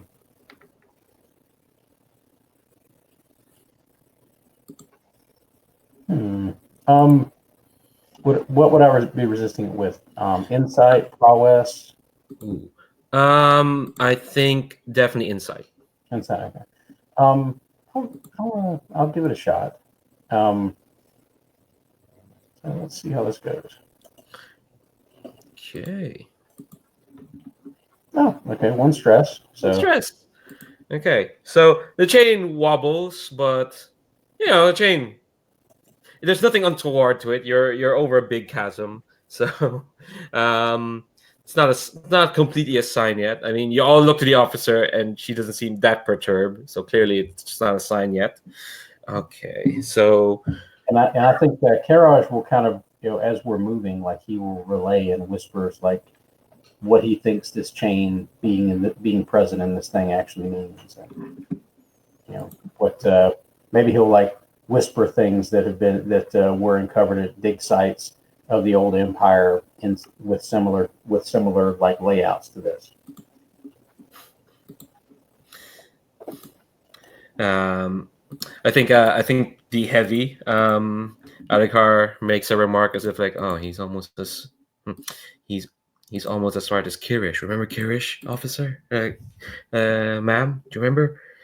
And Mikuni's just shoots her a look, and you keep walking down this chain. And I think you swear, it feels like you've been walking on that chain for like hours, but it's probably just minutes. The tension is just so much, that like it's hard to see anything. And then suddenly you see like fires kind of like light up in the distance, and then you see fires kind of like snuff out again, as if like someone should have lit those, but they're near to like where you're going. And I think Mikun is just like, all right, we need to double time. Move quickly but quietly, legionnaires. Move. And I think one of you, I'm gonna need a roll from one of you to see how well. Well, I think it probably shouldn't call it this, but I'm kind of calling for a group action from folks to get to the end of this chain. Like a scout. Maneuver? Sorry, Chris. What's the one you said? Scout roll to move quietly. Scout to do it quietly, maneuver to do it quickly. For sure, I think. Basically, what it means is there's gonna be like a different consequence for either. Theonin votes maneuver. And Carol wants to do it quietly. Oh Like, no!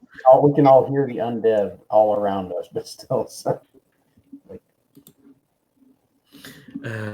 What about Violet or Arun? How are they feeling? Violet can move quickly and quietly because she is Panyar. But I think she votes maneuver to get this done with as quickly as possible. Yeah, similar. Arun is willing to sort of take whatever lead is given. Figures the stags all kind of like in lockstep, and poor Karaj's like, no, I want to do this quietly. Everyone else is doing maneuver. That's fine. It's a group action, so it'll be all good. Who's leading the group? Who's leading the group action? Violet can. Hell yeah. All right. So to remind folks, what group action is, everyone's going to roll the same action rating. If anyone rolls a success, that counts for everyone. For every failure, the group leader is going to take a point of stress. And you all can still, push yourselves or ask for a devil's bargain and all that fun stuff. And your specific rules, but given that everyone's rolling, still controlled, for sure. And because I think. Yeah, it's controlled standard. I think being with the banner guard doesn't negate that you're all on this big ass chain, long chain in the middle of the dark. So controlled standard. I'm going to throw something out. I think. All right. I think maybe we're close together in line, and Violet has her her family weapon, which is a pole pole axe out as a sort of a balancing stick. I'm picturing this chain is not like huge, right? Balance is part of this, and maybe she takes Karaj's hand and puts it on her shoulder, sensing his trepidation, maybe. And that's what I'm saying as an assist to Karaj. Aw. Take a point of stress. I guess your bonus die, Karaj. Okay. All right. So controlled standard for maneuver. I'd also just like to say that I brought the climbing kit with, so that we're at least tied up a little bit, so that we don't just completely go falling into the abyss. But let's not fall. Yeah, I was gonna say if one falls, everyone's gonna fall then. Right, but not only to the length of, we'll all be dangling from the chain by rope, but could be worse. Could be worse. Well, Arun rolled a 6, so you all succeed. You got one failure from Karaj. So Violet take another point of stress. But yeah, with that 6, Jesus, you're gonna do it. I think you double book it. Well, not double book it for sure. Not completely. Well, no maneuver it is. So yeah, you just get to the other end of the chain and you kind of see that like here, and you get to like this platform, and again you see like this big square tunnel, and I think you kind of like after you get to the chain, there's like you're the fifth person who we should name kind of like lets out like a sort of like just panic sort of laugh, and Makuna's just like quiet, and yeah, you go through the tunnel and you walk in, and you are in what's clearly like a tall chamber, but like you can see like there are like walls around you. It's like a maze, but you can see like the ceiling is like way high, but the walls are kind of like 8 foot tall, and the ceiling is like way higher. But you always see it's like a short corridor, and you see it spikes off to the left. And if you look around, it spikes off to more, and you see like there are like doors leading to like rooms. You're in a proper maze of a burial ground, and you can hear this. You can hear just undead activity kind of off in the distance, and Adhikar is just like, "We splitting up again, officer?" And Makuna like shoots her a look. But you're all gonna keep together. And I think again I'm gonna need a roll for someone to see how if anyone can navigate this. Who would be good at navigating this maze? Let's see, Karaj has that research that he's done, and he's got a 2 in scout. He's got 2 in scout. Yeah, Karaj leading the way. How does that make you feel, Silver Stags? No, it's fine. I mean, I should have expected this. I forgot. You all roll 6s. How could I forget this? I think maybe I think that Arun is going to help Karaj because again he's also sort of quite well educated, probably knows a bit about sort of again the sort of archaeology and stuff in general. So I think he'll be kind of assisting Karaj in his navigation. Mm-hmm. And we're retroactively declared that that's why Karaj was chosen to join this this group going into the antechamber. Oh, he's the nerdy one. He'd know the way. Well, he's the nerdiest you've got, since Kashi didn't show up for this one. All right, so take an extra die. Do you want to push yourself or take a devil's bargain? Let's see. I think Karaj will push himself this time. Okay. That'll give me a total of 4 dice. Are we still at control? Yes, controlled standard. That'll give me 2 bonus die. Jesus. All right, that's a 5. Okay, so I think you navigate through these walls, and I think you see like there are these halls connected to like some around parts of this maze. Some of these mazes are like just has like tombs, and you can see like, oh, here's probably some important person. And you see it's like laden with like smears of rust on the ground, and you being smart knows, oh, that's where weaponry used to be laid there, but they've since degraded.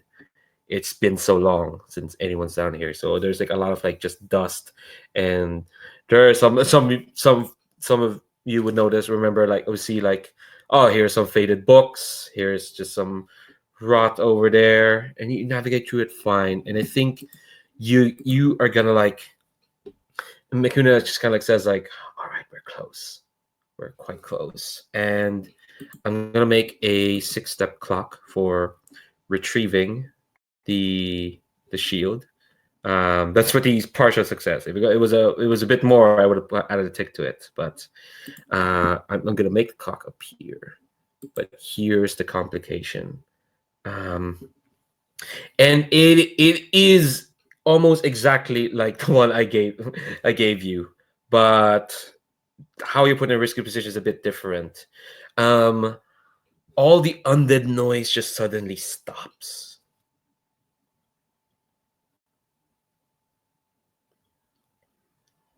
Instead, it's replaced by the clicking of some gears and the tick-tock of some.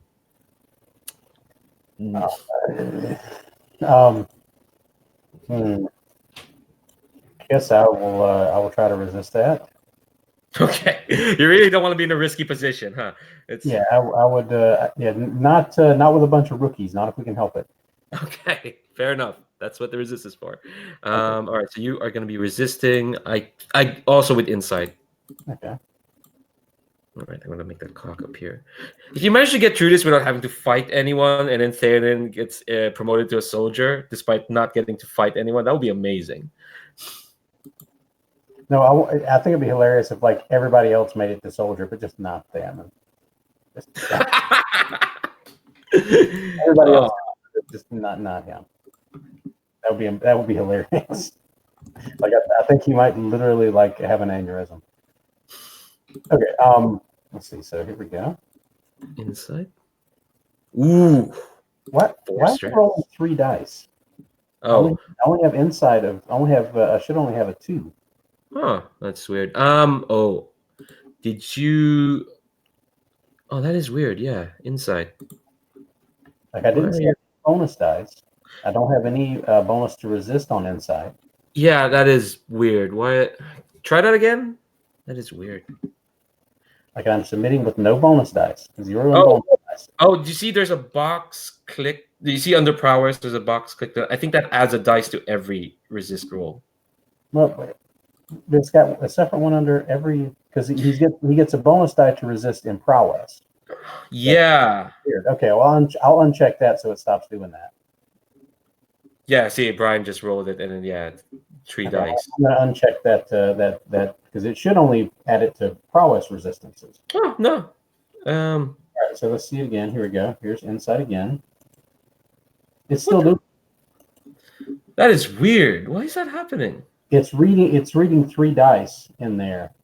It's reading all 3 of his skill dots in there instead of just the 2 that are on the left. That's a weird bug. Assume it's I'm a not bug. sure why it's doing that though, because I haven't seen any of the other character sheets do that. Yeah, that is weird. You know what? Roll one more, and we'll just count the first 2. Okay. Still doing it. Yeah, that's so weird. But yeah, we'll count the first 2. So unfortunately, that third one. It was gonna be a failure because my first roll was like a 2, and a 1. So I mean, there's no saving it. I was just wondering why it was adding the extra die. Like I couldn't see the sheet to do it. So that is weird. Anyway, that's okay. So I take. Well, it's still not terrible. I just take like 3 stress. Sorry, we're now just we're just now rolling a lot of insight. Hold on. Brian, you managed to roll 2 dice. How did you do that? Unchecked one of the ability dots. Uh, So it should have only rolled 1 for that one, oh, that's really but it weird. did 2. So there's just a mystery extra die from somewhere. Okay. How much insight XP did Karo have? Because I think I might have screwed that up. I think it was 3 on insight. 3. Okay. Okay. So yeah, I think 3 stress. I think is what you get. But you. Okay, so I'm exactly at my max stress. So any more stress, and I go trauma. Oh my god. Oh my god. Rookies can only take 1. So. Oh no. You could drink some of that blood stuff, though. Maybe. Oh, the curdled. Could save you. All right. Well, If it comes down to it, that might be what he needs to do. But hopefully y'all can make the other rolls. yeah. But okay. All right. So. Yeah. So find the shield. I think for a moment the undead noises stop, and they just start again. It almost just feels like they're taunting you, like, "Come on, let's have a fight." And I think even Adhikar, for all her for all her practice stuff, she is kind of like her hand is like itching for her swords. Like, where is the enemy? And I think you navigate through the maze, and you see like suddenly you're kind of like at the center. There's another long hallway. You can see it's making towards the Emperor's resting place. And I think just when you thought like all the noise stops, you hear like the ceiling starts to like almost crack. And you hear like a cracking noise from the top, and you hear like a sound of like air kind of like whooshing through. Don't worry, it's at the very top of the ceiling, so it won't get to you soon. So you're still in a controlled position, but that's definitely what's happening now. And yeah, the pathway is right there. What do you do?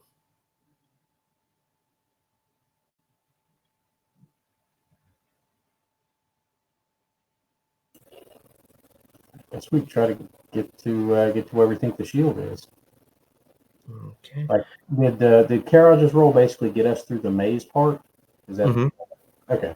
So I guess now we've got to figure. Somebody else needs to try and like get us through like a maneuver test.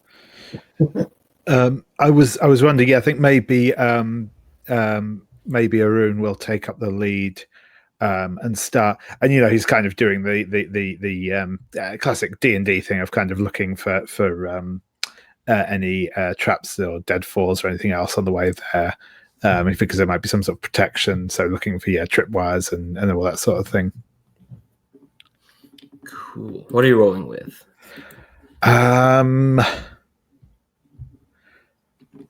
I'll probably just scout. I think that seems like the most.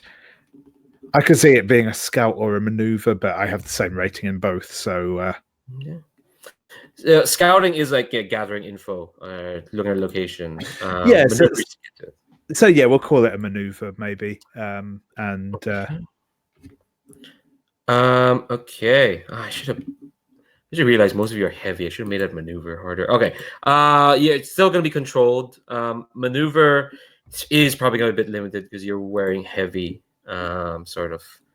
Yeah, you have heavy load on. Do you want to push yourself or take a devil's bargain? I'll certainly hear a devil's bargain if you've got one in mind.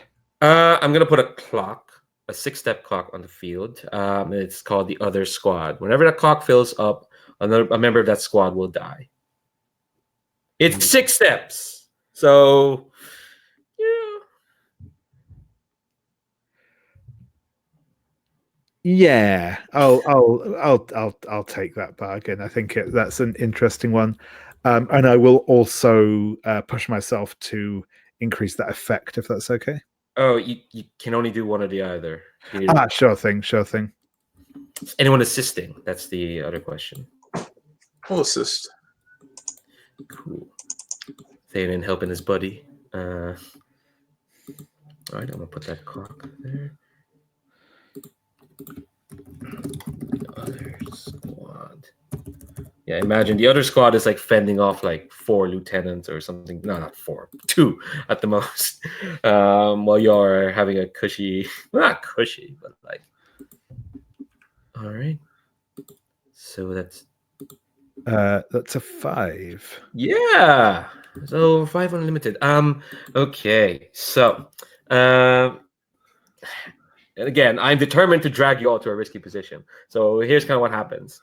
You kind of like you make the maneuver. You kind of like go through the tunnel, but I think this is when finally like your heaviness kind of like starts to like give away your position. It is quite a bit of clanking, and again the acoustics. If you can hear them, they can certainly hear you. So I think here's kind of like what happens. You go into like the antechamber, and again it's a long box. It's a long rectangular sort of blocks, but it's way more claustrophobic because the walls are kind of like paved over by all these tiles. It looks like no one could get in without going through like the hallway you got through. And there's only like 2 graves there. Well, actually, no, there's 3 graves, 2 to the side, and there's like 1 empty throne in the middle. And there's a figure in dark standing in front of the throne. And you can hear like clockwork sort of whirrings going on underneath. And they turn around and they've got a crow mask on. And they've got a hood over themselves as well. And when they turn around and they look at you, Arun, and they just kind of like they got this long cloak. They look quite thin, and then they kind of extend an arm out. You can see like that arm has like long talons. This is one of Blighter's lieutenants. This is the clockwork assassin named Lugos. And you can see like they're like the usually crows, they just kind of like holes like in their skulls, but in their mask. But this one has like glass. And they point a talon at you, and kind of like the squad kind of files in behind you. Now I know that you're now in a risky position. Yeah, I think that's fair. I think that I'll take that. Oh, and because it was limited, I'm going to take the shield cock once. That's the thing. You don't have to fight this guy. You just have to. Any action to get to the shield is what you need to do. You don't actually have to. Well, obviously they will try to fight you, but as soon as you tick that, depending on how well you're doing, I'm gonna make another cock for like escape. Oh, sorry. And depending on how the other squad's doing, and then you just fill that, and then we finish the mission. But right now they're standing in front of you, and where you think the artifact is. What do you do? I'm gonna turn to Theonin because all he's been doing is helping. And I think the 2 banner guard tried to like stand in front of the 2 of you, and Adhikar looks like she's ready to go. I guess Theonin, you're ready to go even more.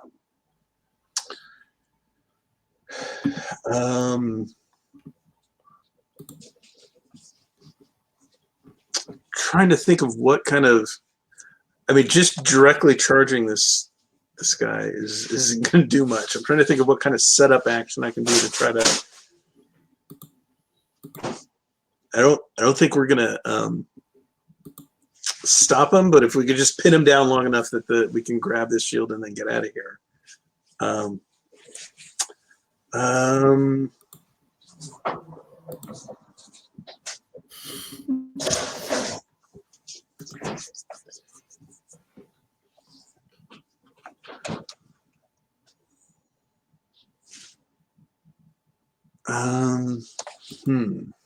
add another thing you see when it takes out they take out their arm. It's long and spindly. They kind of turn it around unnaturally back to their back, kind of fit around their coat, and you can see it doing like winding something up.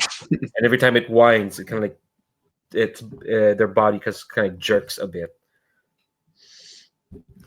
and then then their other hand kind of comes out of the cloak again, talons, and kind of like makes a gesture, kind of like this grasping sort of gesture at you lot.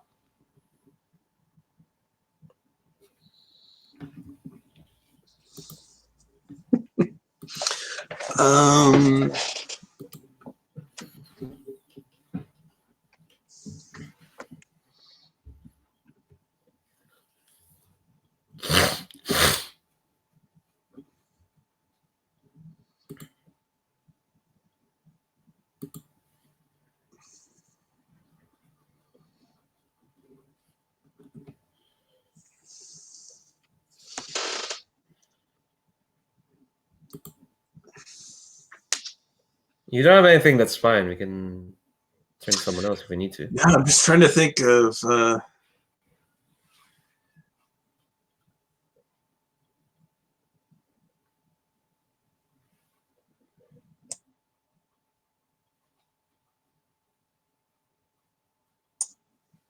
think I'm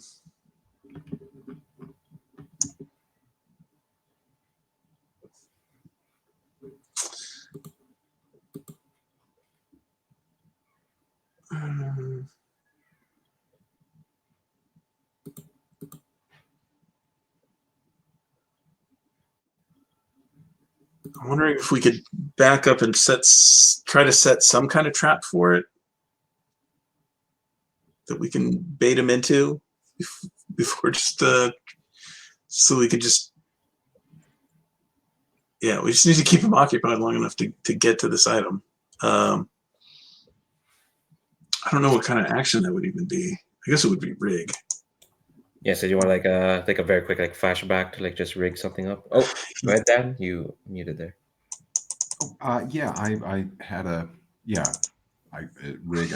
I've been thinking about a kind of thing like maybe somebody rigs up, because I brought a climbing kit that I don't think is going to be super useful, but it has probably steel pegs that we might be able to rig up a noise-making device with.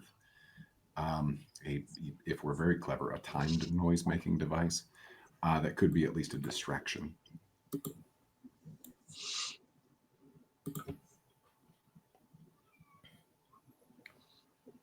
Yeah, if you think that would help. I don't think that's going to keep him occupied for very long. Can we just let Theonin is not the one to rig up some kind of trap, but just something to try and like that we can lure him into that'll fill up those gears with pitons, and then Theonin will try to hold him back while everyone else runs and grabs the shields. He just wants some kind of setup to give him some kind of advantage, so he's actually got some kind of shot at surviving this. I've got maybe a suggestion. These two like sarcophagus guys that are sitting in front of the throne, are they both lidded? Are they both what? Say that again. Are they both lidded? Like they have one of the, like those heavy sarcophagus lid type thing? Yeah. I mean, Theonen's a big dude. He might be able to just flip one of those lids like over onto this thing as it's winding up. That might be enough to like distract it for a second while we figure something out.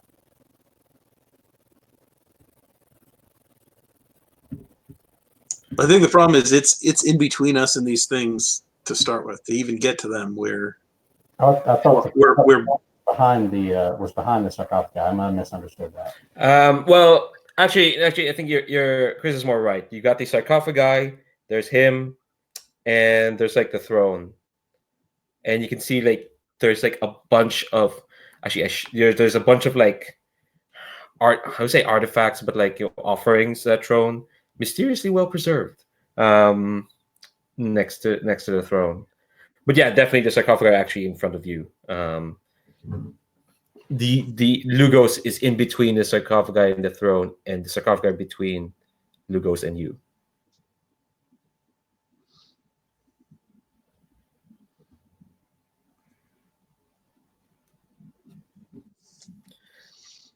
I guess what if I could like just like I think what you want is like someone to do a setup action, so whatever Thenan does would have greater effect. Is that what you're saying? That is what I'm hoping for. Yeah. Anyone want to do anything to set up so that Thenan would have greater effect? All right, so here's a flashback. Okay, so while we were traversing the maze, which probably took some time, Violet was fiddling with her climbing kit, created a sort of a makeshift, almost a morning star out of rope and pitons that she now has and is able to whip around her head as a kind of bola to try and not quite lasso, but throw into this fellow, hoping to catch him up in these steel rods and rope. Okay, all right. So no stress flashback. This was back when you were in controlled, so I'm assuming you're rolling with rig. Yeah. Cool. So this was back when the things were controlled. So this is it's gonna be controlled standard, I'd say. Do you want to push yourself or take a devil's bargain? Oh, tell me about a devil's bargain. One tick to the other squad. Yeah, they don't even have names mostly. Yeah, that's fine with me. I'll assist. Okay.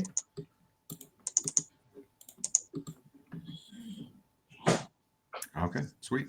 So with 2 bonus die, there we go. Jeez. So that's a 6. So yeah, you have this Morning Star Bola monstrosity.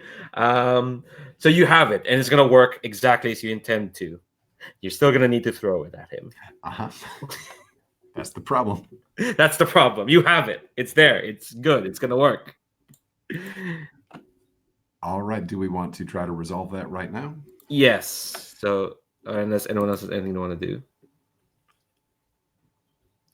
Basically, like, yeah, if this succeeds, so 4 to 6, whoever is going to do action next against the Clockwork Assassin is going to have improved effect because you're setting up for them. What is springing this on? Is it in maneuver again? Because I could. Oh, I imagine either skirmish or shoot. Skirmish. Shoot makes sense since we're trying to cover a distance. Yeah, I'd say shoot would have better effect because do you want to get skirmish kind of close combat? Do you want to get close to him? Not today, not right now. That's for later when he's all tied up. Great. So she will push herself, and this is going to be risky standard, I'd say. He is a lieutenant. Oh no, yeah, he is a lieutenant. Even though 6 is a good effect, no, he's a lieutenant. So risky limited. Risky limited, yeah, great. Cool, and I push myself for a single bonus die, and ready, here we go. It's a 5. Yeah. All right, so yeah, it works, but there's going to be a complication. Okay.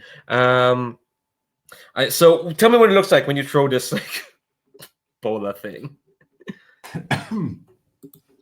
It looks way better in Violet's mind than it does in real life, but it looks pretty cool in real life. All the pegs sort of align with the centrifugal force, and when she lets it go, it flies into just a void in this this fellow's body, and the rope sort of misbehaves exactly as you would hope and sort of coils to one way or the other, at least providing something at least distracting, if not momentarily debilitating.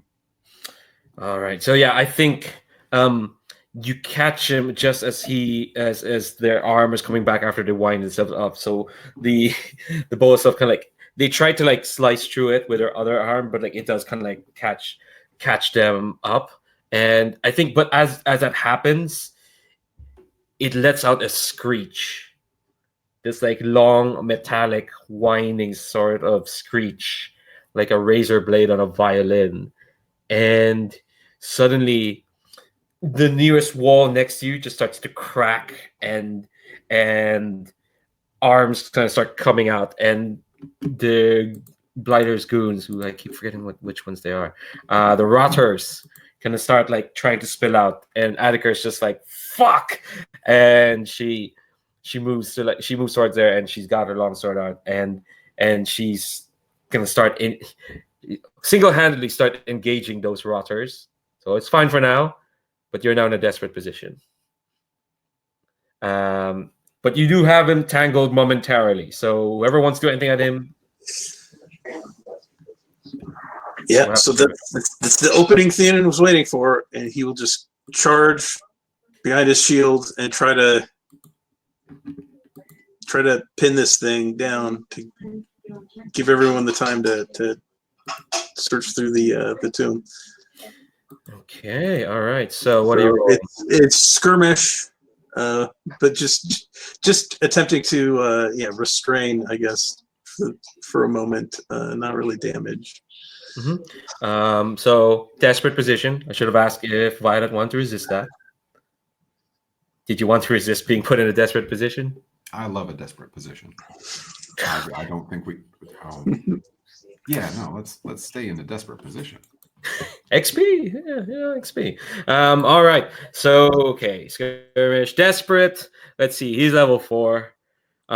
You got improved effect, so that actually bumps you up. You don't have. So I'll spend a point of anchor. Okay. I'm the equivalent of a whole squad doing this. Okay. Let's see. Let's do the math. What? I think I'm probably also going to push myself for effect. Okay, that puts you up to standard. So that this actually has a chance of working. Yeah, desperate standard. Anyone want to assist?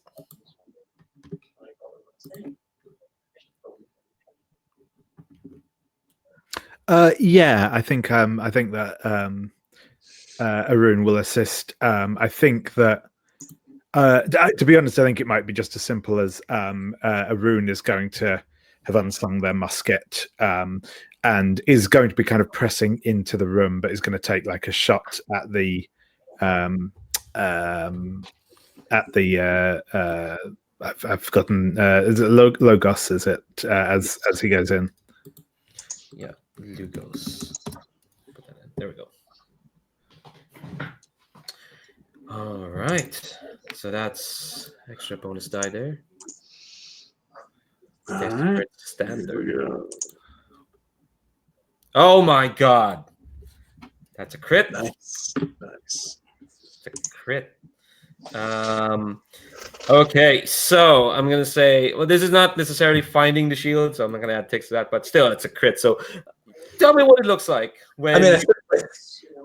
I think the trap that we entangled in it, he actually manages to like get some pitons like jammed into some gears so that like they're not going to hold, but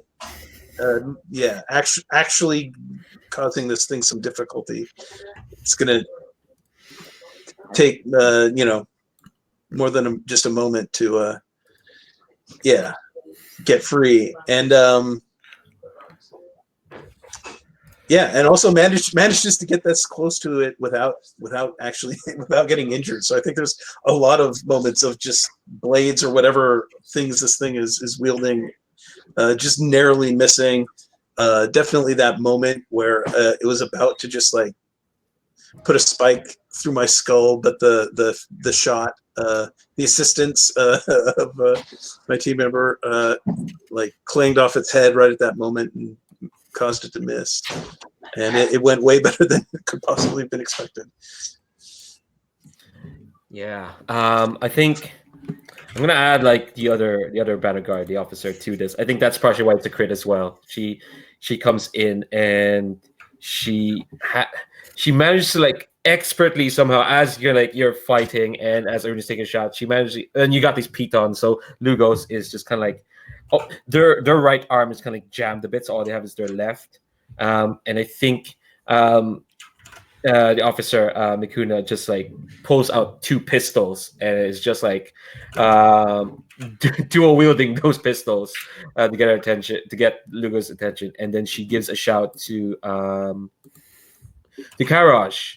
She just says like, "Soldier Dewa, find the shield. Pronto, we've got this covered." I think Karaj goes over and starts like basically trying to basically move these sarcophagi lids up. He's going to go to the smaller of the 2 sarcophagi first because he figures that's where the lover is buried, and we'll see if he's right. Okay. What are you rolling to look through this place? Oh, gosh. My guess is it would probably be research again, because I mean that's kind of what this seems like. Mm-hmm. And we're at desperate. Yes, this is gonna be standard. You're not fighting against him, so against Lugo, so standard. Anyone want to assist, or do you want to take a devil's bargain? Yeah, I was gonna say I think Arun will assist with this because he's sort of pushing into the room as well, and I think yeah, he'll be kind of just literally helping lift the lid to the sarcophagus, search through it, that sort of thing. Okay, all right, that'll give me 2 bonus dice because I get 1 from my education, so I'll give you I think a total of 3 dice to roll for this research. Cool. Do you want to take a devil's bargain? Oh no, you rolled. That's just good. 4. It's a partial success. You do it, but there's consequences. Okay. So I think with the 2 of you, you managed to like push off like the lid, and you see it right there. Whatever skeleton was in there is just kind of like grime and dust, but the shield is there. It's pristine. It looks it's just about it. It looks like it's never seen like age, like it's never seen age. Like it's never aged at all. It's like this like beautiful. Imagine like a buckler, and you can see like in the inscription of a map to it. But then as you move to like grab it, the ground at your feet kind of starts to crack, and you feel the ground buckle and lower, and like and like the floor of the sarcophagus starts to like crack as well and crumble, and the buckler kind of like almost kind of sinks to the ground as kind of like this almost like force, this almost like gravitational force is like pulling the entire like it's trying to pull the entire sarcophagus down, and then it just stops, and suddenly there's like this massive fume of this massive poison cloud starts spewing from the cracks, and it's gonna hit the 2 of you full face, full front. Yeah, I say full frontal. That's a weird thing to say. It's gonna smack you straight in the face, and that's, let's see. And it's gonna be both harm and corruption, I think, because this is desperate. So it's a serious. You're in a desperate position. So it's gonna be 4 corruption and level 3 harm. So I'll make 3 corruption and level 3 harm. I'll be nicer. I think that Arun is going to try and push Karaj out of the way. I would like to try and resist. I'll call it. I'll try and resist probably the injury on them. Okay. So you're calling for protect. Yep. Okay. And Karaj is willing to sacrifice his shield, like as he like tried to throw it in front of him. I don't know if that can help. Yeah. I was gonna say like this is gonna hit both of you, but Arun's pushing Karaj away. That is a mechanic in Blades to like protect someone. But I will say Karaj has an ability that gives him 2 XP if he takes level 2 harm or higher. Oh, actually, so in which case, I think I'll probably try and I will try and push him away. Rather than trying to reduce the injury, then I will try and reduce the corruption. So same action essentially, but it's more the. Don't forget, we also have the special armor from our chosen. So you've got a lot of armor to mitigate all this. All right, okay, let's do the maths a bit. So, Kara, you're gonna take the level 3 harm, but you're gonna use your shield to knock it down to level 2. Yeah, that's what I'll do. Yes. So level 2 harm. What's a meeker word for corrupted? Engulfed. Oh, good. I was thinking something like Contaminated. yeah, contaminated. Contaminated sounds good. All right. So, but yeah, you use shield to bring down the harm. Arun, you're gonna get hit by a lot of consequences because you're also gonna take level 3 harm and your own 3 corruption, and now you're taking Karage's corruption that's gonna hit him. Yeah. Well, I'm trying to resist the corruption. Affecting Karaj. Yeah. Okay, cool. You are gonna roll. I think this is gonna be prowess because you're trying to push him away. And you add a +1 because you can use your reliquary. Yes, indeed. Add extra die there. That's a 4 is my highest. Lots of them, so I take 2 stress. So I'm still just in the swing of things, and I will mark off. Let's see. I will also mark off a use of my reliquary to reduce the corruption I take as well, but I won't roll to resist that, I don't think, because my stress is almost out. So take 2 points of corruption. Yep. You still got the harm coming towards you. Do you want to use your armor? Or... Yes, I will. I will use my armor and my shield, I think, to take that down to a level 1. Okay, so I think what's smaller than contaminated? Smaller than contaminated. Infected. Infected. That's what I was thinking. Yeah, just small, just a little bit of infection. Sure thing. All right, so that's level 1 harm. Okay, but the shield is just right there. It is kind of like now in this poison gas miasma of nonsense. I'm gonna turn to Violet. Violet now. You're 1 tick away from getting the shield, by the way. So this is kind of like the moment. Okay. Let me see here.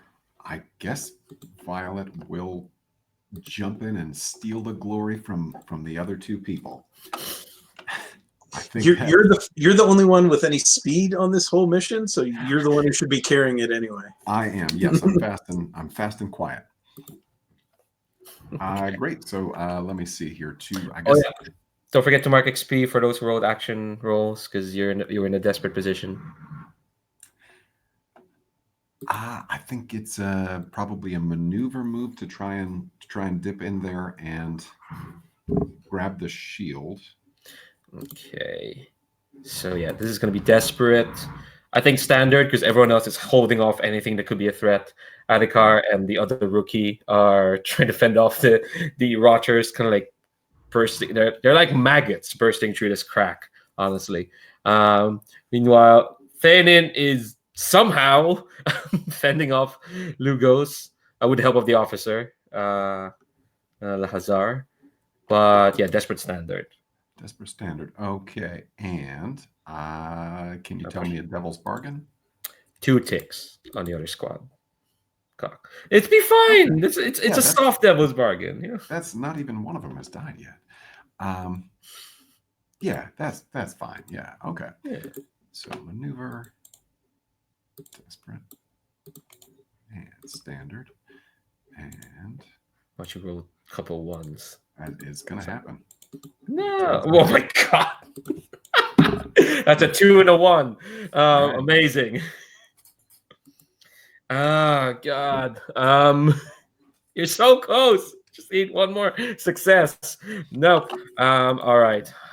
Oh God. And it's a desperate as well. So on the desperate, on the 1 to 3, it's the worst outcome. You suffer severe harm, a serious complication occurs. You lose this opportunity. No, you're not gonna lose this opportunity. You're just gonna. Ah, God. Okay. Ba, ba, ba, ba. Yeah, I think you try to like dart through, but like, I mean, you're fast, but can you like outrun air? Can't really do that, no. So, I think you try to like grab the shield and. Okay, no. Here's where you get the harm. No, because I don't want to just hit you with the same thing I hit the other two, which is just like poison fume everywhere. I think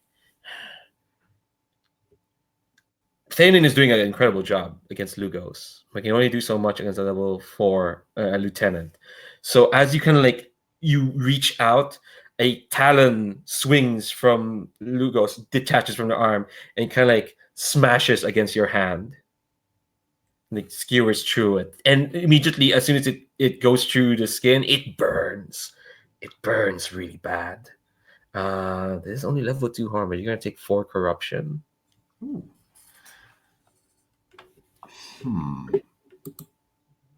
Okay, so I think I'm going to try to resist that. You know what? Corruption's not too bad. I got a lot of spaces for blight. But I am going to say that maybe there was a shield in that hand. So my shield is no longer any good. Okay, that brings it down to level 1 harm. And I can. You know what? Let's take it all the way down to level 0 harm and reduce the and take away that special armor from to reduce this physical effect. Cool. Great. All right, but you take all that corruption. But I think that talent, even though it's so small, it's so precise, it's still quite strong. It kind of like flings you out of the way from the shield, and again the ground buckles just quite a bit. I'm gonna say the spewing. I just need one more success, honestly, for anyone here. It'll fill up the clock. So you try to. Here's what I think karma happened to you, but you tried to steal Theonen's valor. So let's cut back to Theonen.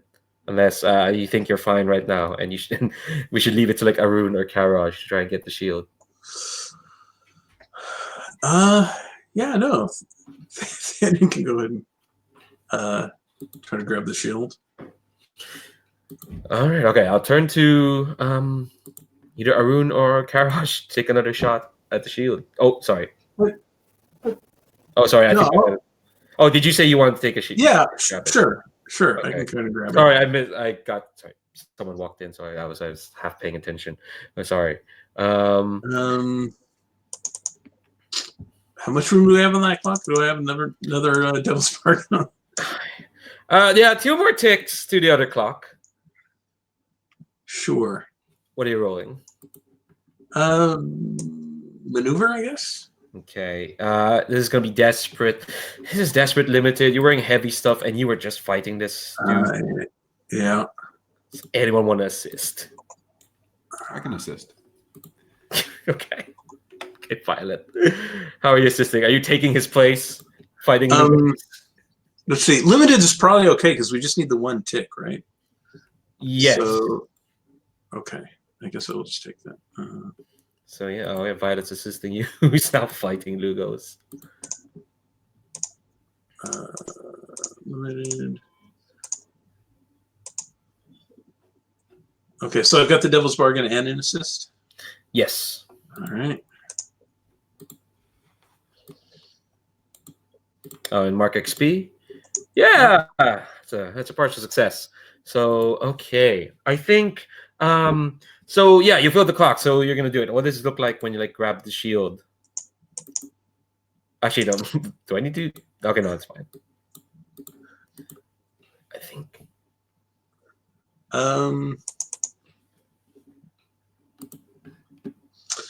What does it look like? I guess we got the lid open, and I guess it was just a matter of like he just full on dives in and then pops out, with the shield. Maybe showboating a bit, and that's where consequences catch up with him.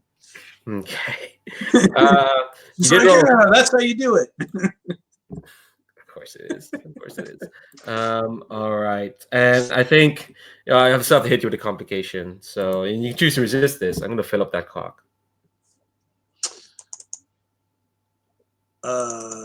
Okay. Oh God. What kind of resistance roll would this be? This is gonna be. My instinct was to say insight, but that's kind of terrible to you because you have no dice there. I mean, someone else could step in to resist it if it's insight. Yeah, not gonna make an insight resistance. Well, that was my initial instinct. Yeah. But I think because the complication is kind of like something else happening on the outside. Mm-hmm. I think it is more like getting out of there to get to the other squad as soon as possible. So I think it's more prowess, actually. Prowess. All right. I guess I will go ahead and resist it. This is a risky resistance roll, but we'll do it. Well, wait. If it's a prowess resist, I think I can spend the special armor. Or just as physical consequences, maybe not. Yeah, it's just physical consequences. Yeah, okay, you can push yourself in a prowess action. Yeah. That's the wording that I was confusing for. Okay, here we go. Hey, nice. So yeah, I think what it looks like as soon as you grab the shield, the officer, Mikuna, just like yells disengage, and she pulls out like a bunch of like firecrackers, and as soon as like you all have moved out, she starts like just tossing them and kind of like they're like flashbangs. And I think, because they didn't manage to grab the shield and get out as quickly as possible, you all managed to you managed to escape. And I think you link up with the other squad who, once you get there, you see like they've had quite a bit of a worse time than y'all. There's like 2 horrors and a lot of dead and a lot of crows, and they're kind of like barely holding on. They've rigged up some explosions, and as soon as they see you, they like start clearing you all together start clearing the path, and you make it out to the alternate exit, which is just right on the edge on the outside of Fort Calisco. There's like a small graveyard near copse of some trees, and once you kind of like get out there running, there's been a setup where like you just bury the entrance, and you've got that shield. And I think everyone can like, as soon as like you're out and it's a night sky, you can see the sky outside, you just take a breather. God, just barely made it. You'll have so much stress. Oh my God. All right. Let's do some. Oh, this is nice. We do XP. All I have to do is look at one sheet. All right. So, and then each mission mark 1 XP if you survive the mission. If you help your squad by staying out of the way or surviving despite the odds. If you brought into play your heritage or traumas, 2 XP if you did both. And per threat of the highest threat opponent on the mission, which is 4. And also, as per the mission, rewards, you get 4 XP each to the 4 of you. Jesus Christ, the Thanon better be happy now. And also +3 morale, but you're swimming in morale. All right. Give you a moment to like input all that, and I think we have time to see how that engagement roll goes for the secondary mission. We have some time to do that. But I'll give you a moment to like input all that XP.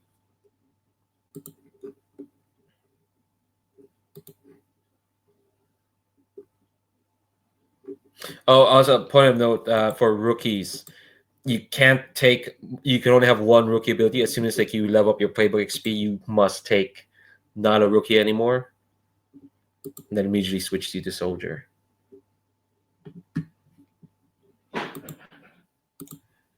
I'll start working on this engagement roll if everybody's cool with that. Everybody on that was sworn to the Legion. Commander, did we want to spend an intel on the secondary engagement? Yes, we will. We did have some rookies on there.